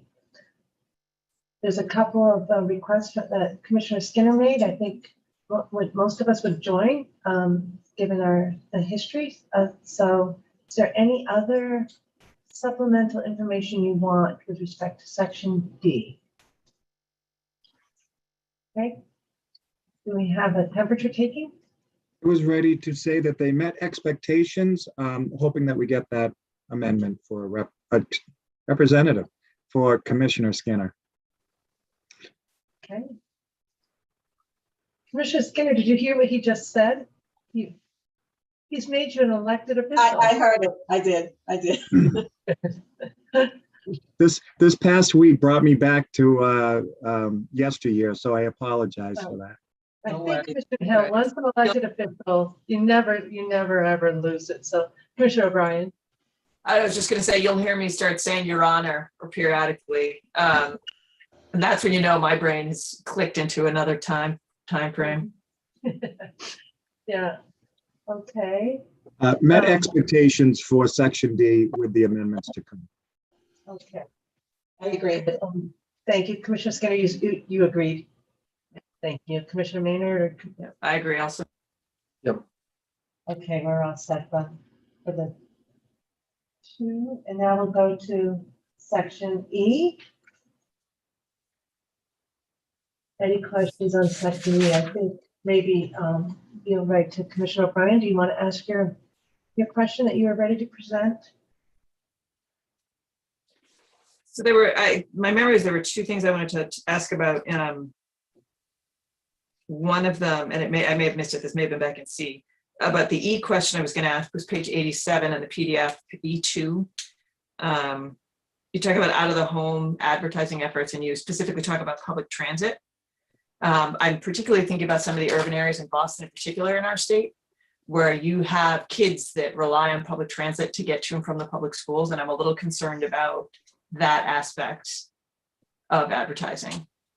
Yeah, Commissioner O'Brien, this is just part of what we look at from an out-of-home branding strategy, and mass transit, public transits usually are, media buys that you can make. But if the commission feels that we should stay away from it, we're happy to do so. It's not something that we absolutely have to do. It's just an example of out-of-home, no different than a billboard would be that we buy on the highways today already for our casino products. Right. So I guess I'm also wondering about, I know when you do billboards, particularly the ones that are electronic, that can be timed, you can dial it down from say the 3 to 5, 3 to 6, if you know that you're going to be having more under the age that might see it. I don't know. Do you have that same capacity on public transit, or do you not know the answer to that yet? I don't know the answer to that. I'll tell you that most of the public transit sort of buys that you do are typically static, right? Unless it's, I don't know, in some subways you have digital screens where you can buy and time those, but most of these are static wrappers that you put either on the side of a bus, inside of, call it the red line or the green line, which you will see that those are not digital. But like I said, if there is a need on the commission's part for us to have some more guardrails around it, we're happy to do so. Yeah, I would. And again, I don't know the answers to these. It's just something that raised a concern for me. And there's probably other entities besides us, I don't know, even BPS or something that might know if there's certain routes that are more vulnerable than others to that. And then the other question I had was also on that same page where you talk about various marketing and incentives, and you talk about an incentive to your Rhode Island property customers. Are you talking about when you say property, I assume you mean your Rhode Island casino? That is correct. So, some of what we were trying to highlight is that we have a significant database of Massachusetts residents already, right, who visit our properties. So we have an ability to engage with Massachusetts residents by way of our database. But they So you are, mean the mass customers who you have in your Rhode Island database? Because when I first read it, I thought you were pitching to Rhode Island. well, unfortunately, they will be geo blocked out, so they wouldn't be able Right, to right. manage it unless they're on the Rhode Island lottery app where they're Right. able to. Yes. Yeah. Right. Can I do All a right. follow-up? Oh, are you all set, Commissioner? I'm all set. Just to follow up, and I was resisting asking this question, but you raised billboards. Mr. Gadania, I'm sure you have not been following all of our meetings. Had a lot of them since August 1st, but you live in Massachusetts, and I got you go down to the property in Rhode Island. Am I wrong, but did I see a Follies billboard as we approached the border to Rhode Island? There are 2 billboards that I remember because I drive. I drive Yeah. down 93 and 95 every day. So there are a couple of billboards on the way there. One is when you get off of Route 7 and merge with 93, there's a billboard by Residence Inn that I remember.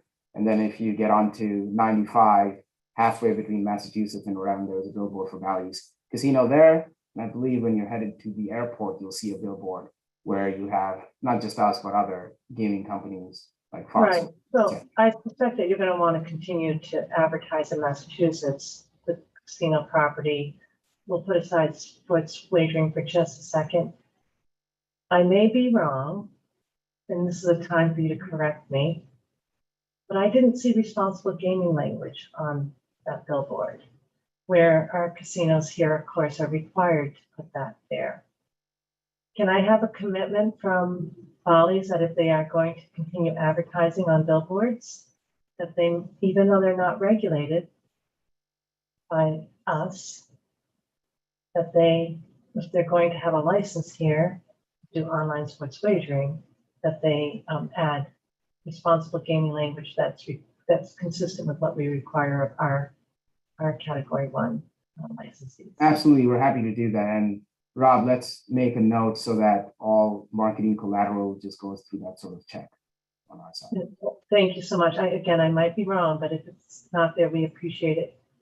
And I know that Executive Director Wells and our legal team can alert you as to what we require of our casino licensees. Thank you. There may be another competitor there that does the same thing. I just may not be afforded the opportunity to speak to that competitor so directly. So I appreciate your indulgence today. We are aware. We know who you're referring to, Madam Chair, because all of the competitors have billboards in the same sort of vicinity. Yeah, but we're all working to make for the same cause. And responsible gaming is of utmost importance to operators alike across jurisdictions and regulators alike. And, it may not be subject to regulation, but it's pretty easy stuff to put up. So thank you. I had a question, but I'm going to yield to my fellow commissioners.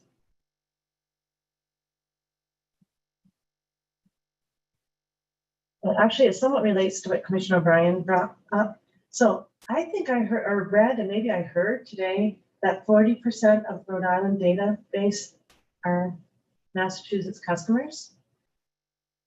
So, it's not lost on me that probably one of the goals of our legislature and the executing governor of the bill hope to repatriate those customers. And so I know that that number 1 that Commissioner O'Brien brought up. So it looks like $200,000 of marketing budget, and my apologies that was supposed to be somewhat confidential. But I'm actually wondering about any other strategies, and if that's sensitive, I appreciate that we may need to discuss that in an executive session, but it is such a large base of part of your database. I just wonder how you achieve that while having your interest in Rhode Island as well? I'm happy to give some general comments, Madam Chair, and then Maybe more sufficient for me, specificity. but thank you. Mhm. Yeah, and specificity is always available in the executive session.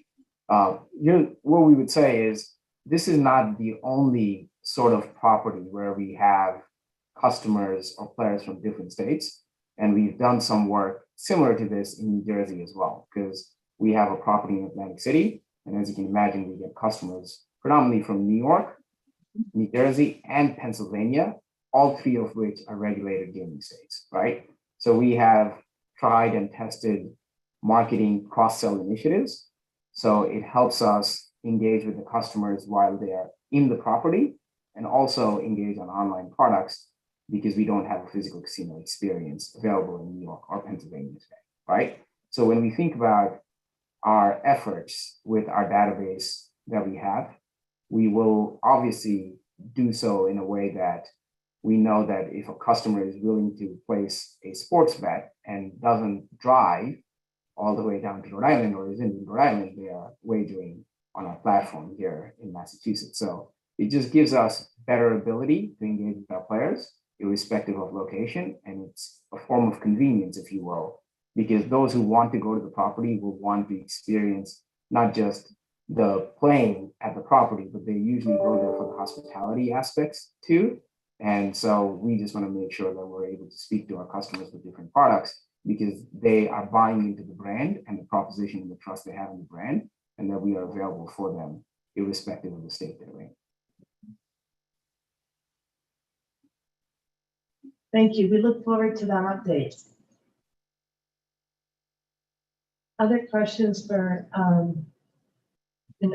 assuming you do business, we would love to see that reversal. So thank you.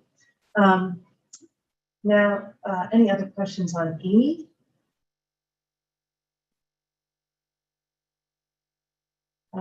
Seeing none, do we feel they met expectations? I'll go first and say that I do believe they met expectations for section E. Same. Thank you. Same. I agree.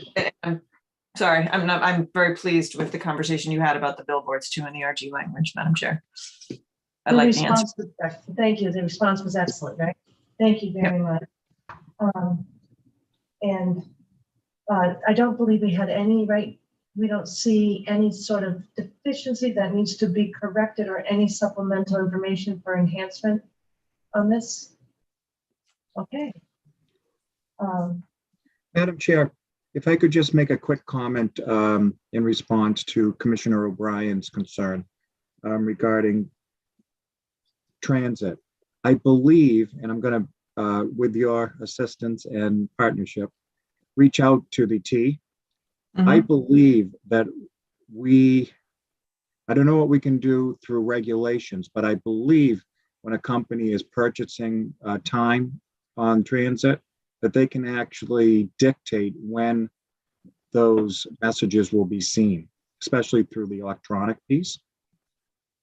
So I would ask you to join me. We can maybe meet with them and figure out if there's something as a commission that we can do to alleviate the younger people seeing that during those transit times, going to school and back. But I believe you can dictate that in a contractual way. So I just wanted to add that, Madam Chair. Yeah, I think most of in the T, not all are dynamic advertising now. So I think perhaps what you're getting at, Commissioner Hill, is to require the advertising to be during certain hours. I also believe that perhaps that kind of advertising is going on now with respect to certain might be, yeah. So it's advertising's on our will be coming up next week. So this is an important question. So to the extent, Commissioner Hill, you can get intel or perhaps use our team to follow up. That would be helpful. Good idea. Sorry to interrupt our application meeting for that. No, it's a great follow-up and will help us for next week. So, but I was taking a temperature. And I lost track. Was it you who started it, Commissioner Hill? Yes. Commissioner Skinner, I think did you lean in yet? Yes, okay. Commissioner Maynard? Yes, I agree, and I support you, Madam Chair, in raising the billboard issue. Oh, thank you. And Commissioner O'Brien? Yes. We're all set. I think we're all set then without any additional information. Thank you for that. We'll do some homework ourselves. Okay, then moving to section F.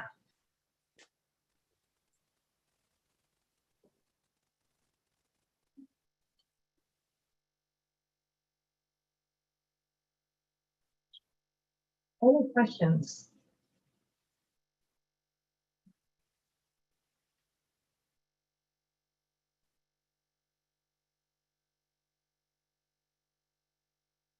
Everyone's looking at their notes.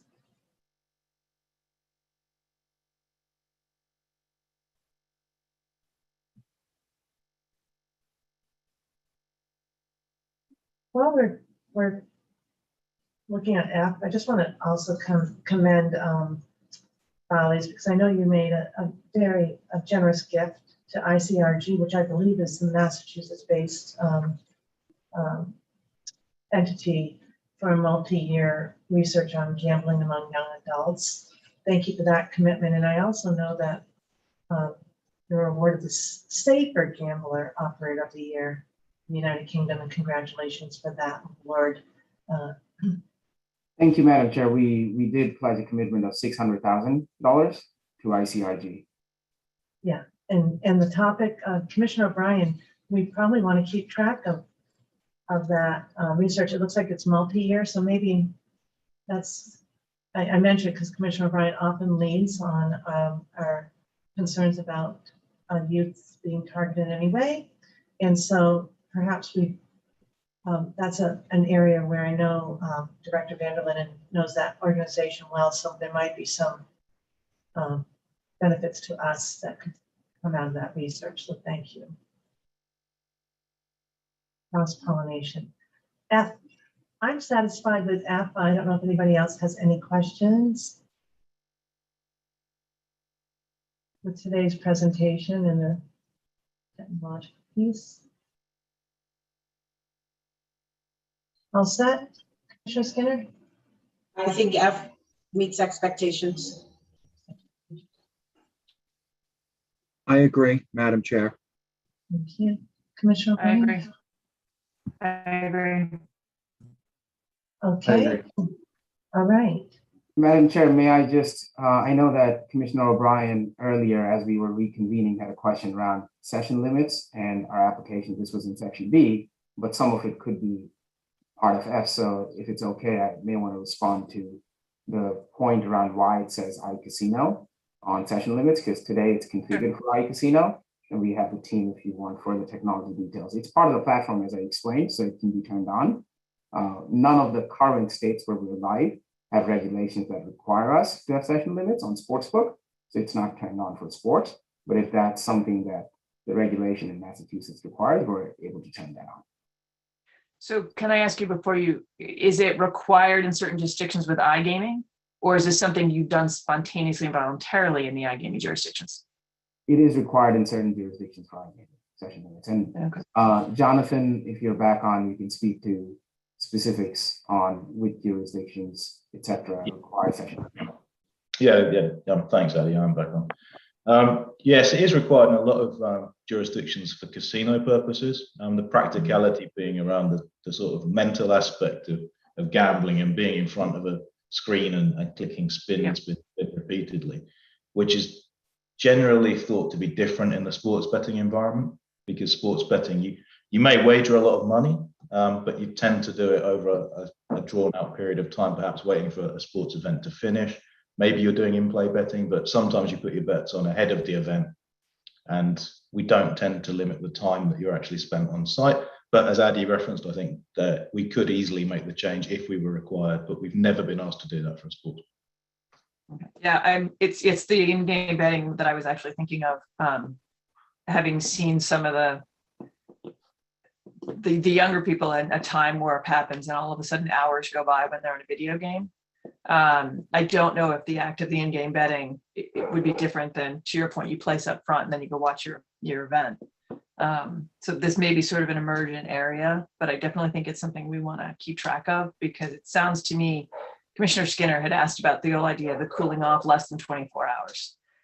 This almost seems to be a complement to that idea where you could cap yourself at a certain amount of time in a given 24-hour period. That might and it's cooling off for less than 24 hours. We could build that as well quite easily. It's fully configurable. Again, we don't have it, but we could do it. It's just a figure. Yeah. It's also a conceptually different idea. It's not that you're barring yourself altogether necessarily, so much as making sure you don't spend too much time in a certain time period doing it. So I see it as almost complementary to the cooling off. Thank you for that clarification.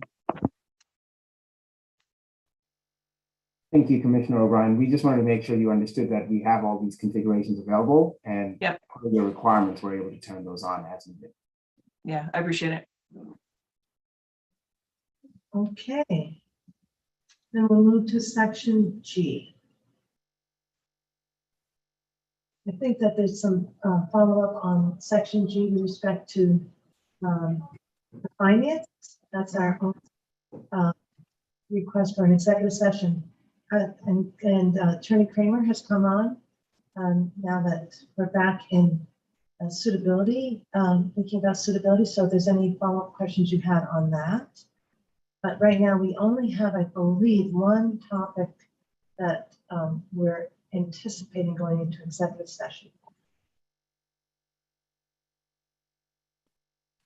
The only broader question I have before we go into RSM and some of the smaller details on finances is, and they're not the only applicant to do that, but getting the information financially mostly on the parent company only, and not at the applicant level. And I'm curious as to why the financial information provided was mostly at the parent company level as opposed to the applicant level. We report at the parent company level, and our parent owns Bally's Interactive, and we're a public shell at the parent level. So we typically do our audited statements, etc., at the parent company level. So those were what were provided as part of our SEC filings. Okay. And this is a question I'm going to have of other people too that have this sort of relationship, the disclaimer that obviously the parent company is well funded and has the capacity to support the operations, but could also decide to terminate if they so chose. You know, what, if any, agreements or assurances in connection with the Massachusetts application can you convey to us in terms of your request to enter the market? And just a pause, if that's more appropriate executive session. Yeah, just let me know. Yeah. Yeah, what I would say generally, and happy to elaborate further in the executive session, is that we are committed to this business, right? As you may imagine, just to enter any state is a huge amount of capital expenditure and a lot of engineering hours that go in, along with management time. So we are fully committed to making sure that every state, commonwealth, or province jurisdiction that we enter, we are successful in it. We want to do so in a fiscally responsible way, and we want to be realistic. One thing that you would see from our public company financials is we have a pretty healthy balance sheet, as was alluded to earlier, and also we are a cash generating business. We throw off a lot of free cash flow as an organization that we can reinvest in capital expenditures or growth plans, as we've done so over the last few years. So we're committed to doing so as an organization. Great, thank you. Commissioner O'Brien, do you think that your question, if you wanted it more deeply answered, it's satisfied in the RSM, or do we have to ask Councilor Grossman for an additional? I don't think so, because I don't think that it sounds like there's anything more specific than sort of the general structure and intent. There's no particular agreements to be referenced or anything like that that talk about budget or anything like that. It doesn't sound like that exists. So I think the other financial questions are already captured by the earlier RSM references. Okay. Thank you. Any other questions on on G. For Kathleen either at this juncture. Everything was answered. I had asked a couple high-level questions about other jurisdiction issues. And they were able to answer publicly, which I appreciated. Okay, then we'll, are we in a position where we need to, I guess really C and G, it's almost even more C, where the RSM, well, G2 report is implicated. Outside of the RSM report, can I take the temperature of your feelings on section G and whether or not the applicant met expectations? Commissioner Skinner? I was yielding to Commissioner Hill. I saw you go first, my apologies. Commissioner Hill? No, I do think that this section meets expectations, provided we get a satisfactory report in executive session from RSM. Excellent, thank you. Commissioner Hill? Commissioner Skinner has done such a great job of leading us on expectations today that I was going to let her go first for the whole day. I do believe G has been met as well. Their expectations been met. I look forward to what we hear in the executive session. Commissioner Maynard? I concur with Commissioner Skinner. Great. Same. Okay, and thank you. I agree. So we're all set then with respect to our review of each section. And now I just need some guidance from you, Councilor Grossman, on our anticipated executive session. Sure. So this is entry 4D(2) on the agenda. And as we have done in the past successfully, I would propose that we just ensure that we are precisely identifying the issues that the commission is interested in discussing in executive session. There's clearly the one relative to the financial information. I'll get to that momentarily, but I just wanted to be clear about a couple of other things. I take it that the commissioners are satisfied based on Mr. Smith's response relative to the Indiana and Arizona compliance matters that there's no further information required on those. Is that right? I think so, yeah. And then, Madam Chair, you raised a question relative to the targeted marketing using the database. Is that an issue that you were interested in pursuing in executive session, or has that been satisfactorily responded to as well? I think it's been satisfactorily responded to. Okay, excellent. In that case, the sole issue for discussion in executive session relates to the discussion that Ms. Merlino from RSM was leading earlier relative to the market share percentage, estimated revenues, and perhaps even estimated hold percentages, although they didn't provide that information, and any differences in estimates between the applicant and RSM's evaluations. If I have that correct, and that is the issue that the commission is interested in hearing more about in executive session, then it is my opinion that that would fit into the statutory language in section 6I of chapter 23K, in that it would be competitively sensitive information. It was provided in the course of an application for this license, and the disclosure of it publicly would place the applicant at a competitive disadvantage.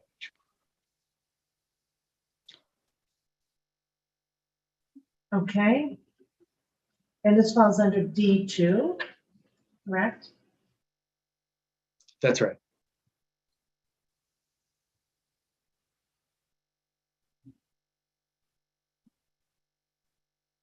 Okay, then, as you know, commissioners, I have to read this into the record so that we can consider whether or not we should move to holding the executive session. The commission anticipates that it may meet in executive session in conjunction with its review of the Values Interactive LLC application in accordance with General Laws, Chapter 30A, Section 21A, Subsection 7, and GL, Chapter 23N, Section 6, Subsection I, Subsection I, to consider information submitted by the applicant in the course of its application for an operator license that is a trade secret, competitively sensitive, or proprietary, in which if disclosed publicly would place the applicant at a competitive disadvantage. Do I have a motion?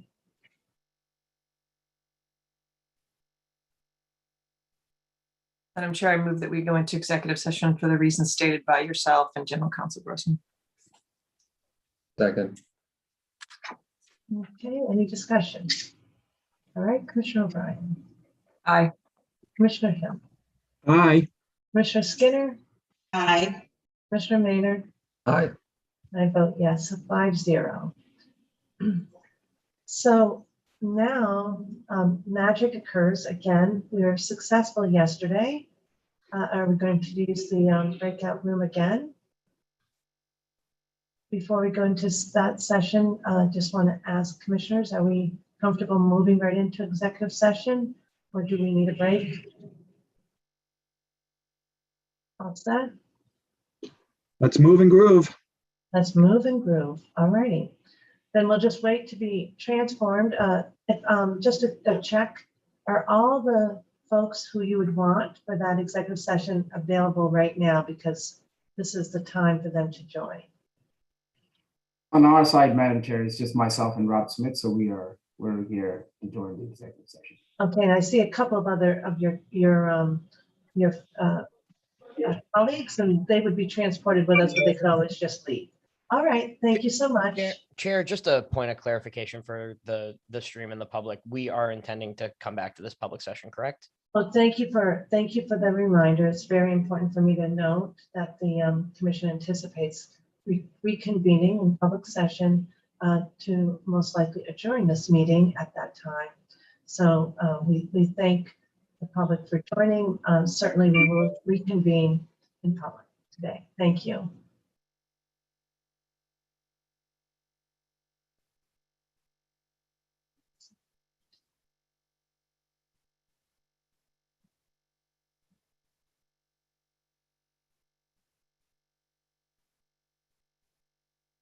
I believe Crystal will be putting folks into the breakout room.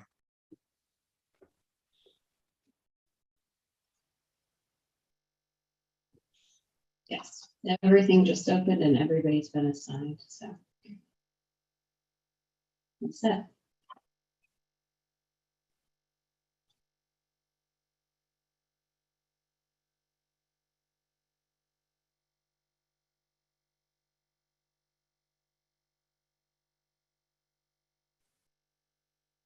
Crystal, are you on?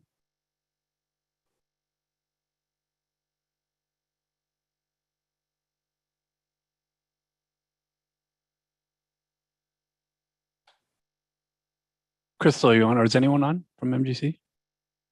IT? This is Joe Bonagili. Joe, what's going on? I got invited to the breakout session. I'm not sure if that's correct. You do not need to join if you don't think you need to be there, but we can call on you if the commissioners need something. Okay, that's the way it's usually been. I Okay. usually haven't gotten an invitation unless it was absolutely needed. So it hasn't Sounds happened good. yet. Okay. We'll let you know. We'll shoot you an email. Okay, I'm not going to join the Yeah, call sounds here. Okay, all right. Thanks so much. Bye.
like everyone made it safely.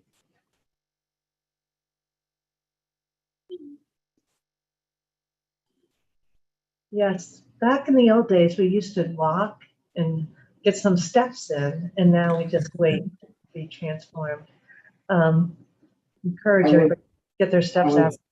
I was hoping for my first in-person hearing because I haven't had one for 2 Oh. years. And this was local, so I was excited.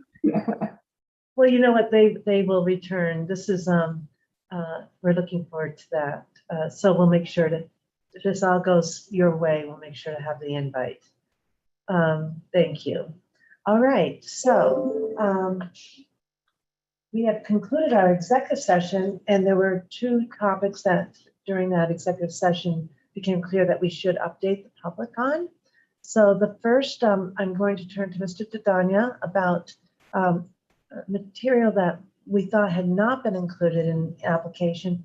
It was inadvertent. And so if you want to update everyone on that, and then I know that Ms. Marino will come in on RSM's take on that afterwards. Thank you.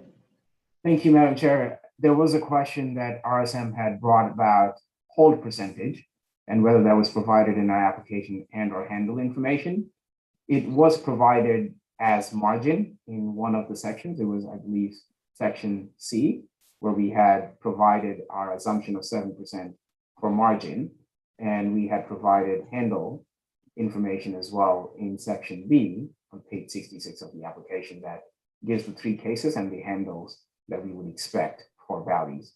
We believe that it was probably not included in the materials that went to RSM, but it is part of our overall submission. And based upon the information provided and our review of the application, upon getting the specific page numbers, we would inform the Gaming Commission that the 7% hold percentage is consistent with the marketplace, consistent with the industry, and consistent with what we would expect for the number of properties and like performance in other jurisdictions. Thank you. Commissioners, all set on that topic? Okay, then the other clarification, we would turn again to Teresa to go over one slide. Thank you. So RSM, as part of RSM's overview to the Gaming Commission of the US market and where various platform providers perform, across various jurisdictions in the US, we provided a third-party report, and that third-party report noted Barstool and Penn twice as 2 different categories on the chart for analysis purposes. And we went through to the original report, and it does appear, although it's not our data, it appears that this may be associated with some sort of consolidation in the marketplace, but is unknown. It is a typo in that third-party report. Nonetheless, the purpose of this slide is just to provide the commission and the public with an overall sense of where various players play in the overall US market, which may ultimately differ than Massachusetts, but is good for context as the commission evaluates the applications.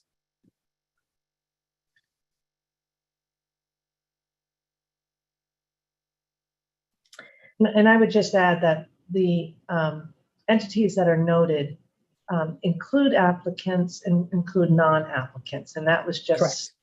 By chance. Yes. This is just intended to give an overall sense of the broader US marketplace as the commission dives into the details of each applicant's proposal. Thank you. Thank you. Any further questions for Teresa on that? Okay, then I'm turning now to our agenda.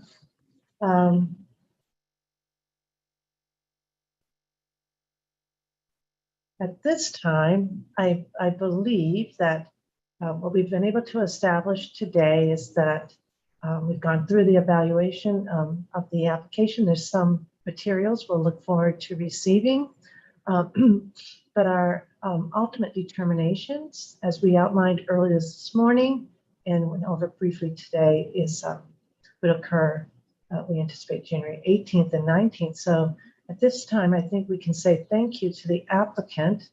And then commissioners, I believe we can adjourn for the day. And Crystal, correct me if I'm wrong, but we start Monday, the 9th on our next candidate, correct? We do. I want to make sure I'm off mute. Okay. Yes, Monday, the 9th at 10 a.m. 10 a.m. I don't want to interject, but I had 2 notes and I want to make sure we don't close out before I've cleared that up. I thought we had 2 other executive session components. Do we not? I had something about the RG marketing database and then the financing between the parent company and the entity. No? Maybe I just take notes that are unrelated. I just didn't want to miss something.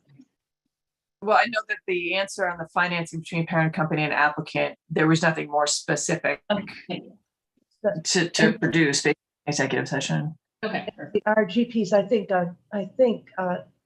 Todd may have framed it just slightly differently, but again, I was satisfied with the answer. Okay. So thank you. You both picked up on that. So that's very good. Thank you so much.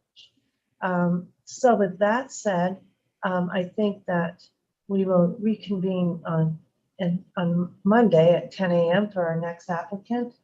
And we can say thank you very much to you, Mr. Tadanya, Mr. Smith. I don't know if we heard from your other colleagues today, but thank you too for attending and your assistance, and to all of your, have a nice weekend. Commissioners, Thank you. Thank you. All right. Go ahead, Mr. Tadanya. No, I was just going to say thank you, Madam Chair, and to the commissioners. I know this was a long day and you have done so many of these and more to come. So appreciate the thoroughness, rigor, and the thought process that's being put through. Very excited as a resident to see online sports betting come to Massachusetts, and appreciate the opportunity to be in front of you and tell a little bit about Bally's Interactive and Bally's Corporation. So thank you from us and appreciate the time. Mr. Smith? I just want to thank you all as well. It's very educational and you have a difficult job to do. So I appreciate all the work you did. Thank you. Thank you. Commissioners, would you like to say anything before we adjourn? No, And thank you for your preparation and time. It helps us move everything along. So thank you and have a good weekend. And I echo that, Commissioner O'Brien. Thank you. Commissioner Maynard? I echo that, and I actually have one more piece of business before you close out, Madam Chair, but I can wait until Commissioner Hill. And Commissioner Hill, all set? I'll just say ditto and have a great weekend. Okay, so thank you to the applicant. And now I'll turn to the commission's any other business. Yes, Madam Chair, if I may. I would like to notify the public, the MGC staff, and my fellow commissioners that I've filed notice with Executive Director Karen Wells that I intend to attend an end of service retirement gathering for the Honorable Charles D. Baker and the Honorable Karen E. Polito tomorrow, January 7th, 2023 at 7 p.m. It will be at the Picasso Ballroom at Encore Boston Harbor.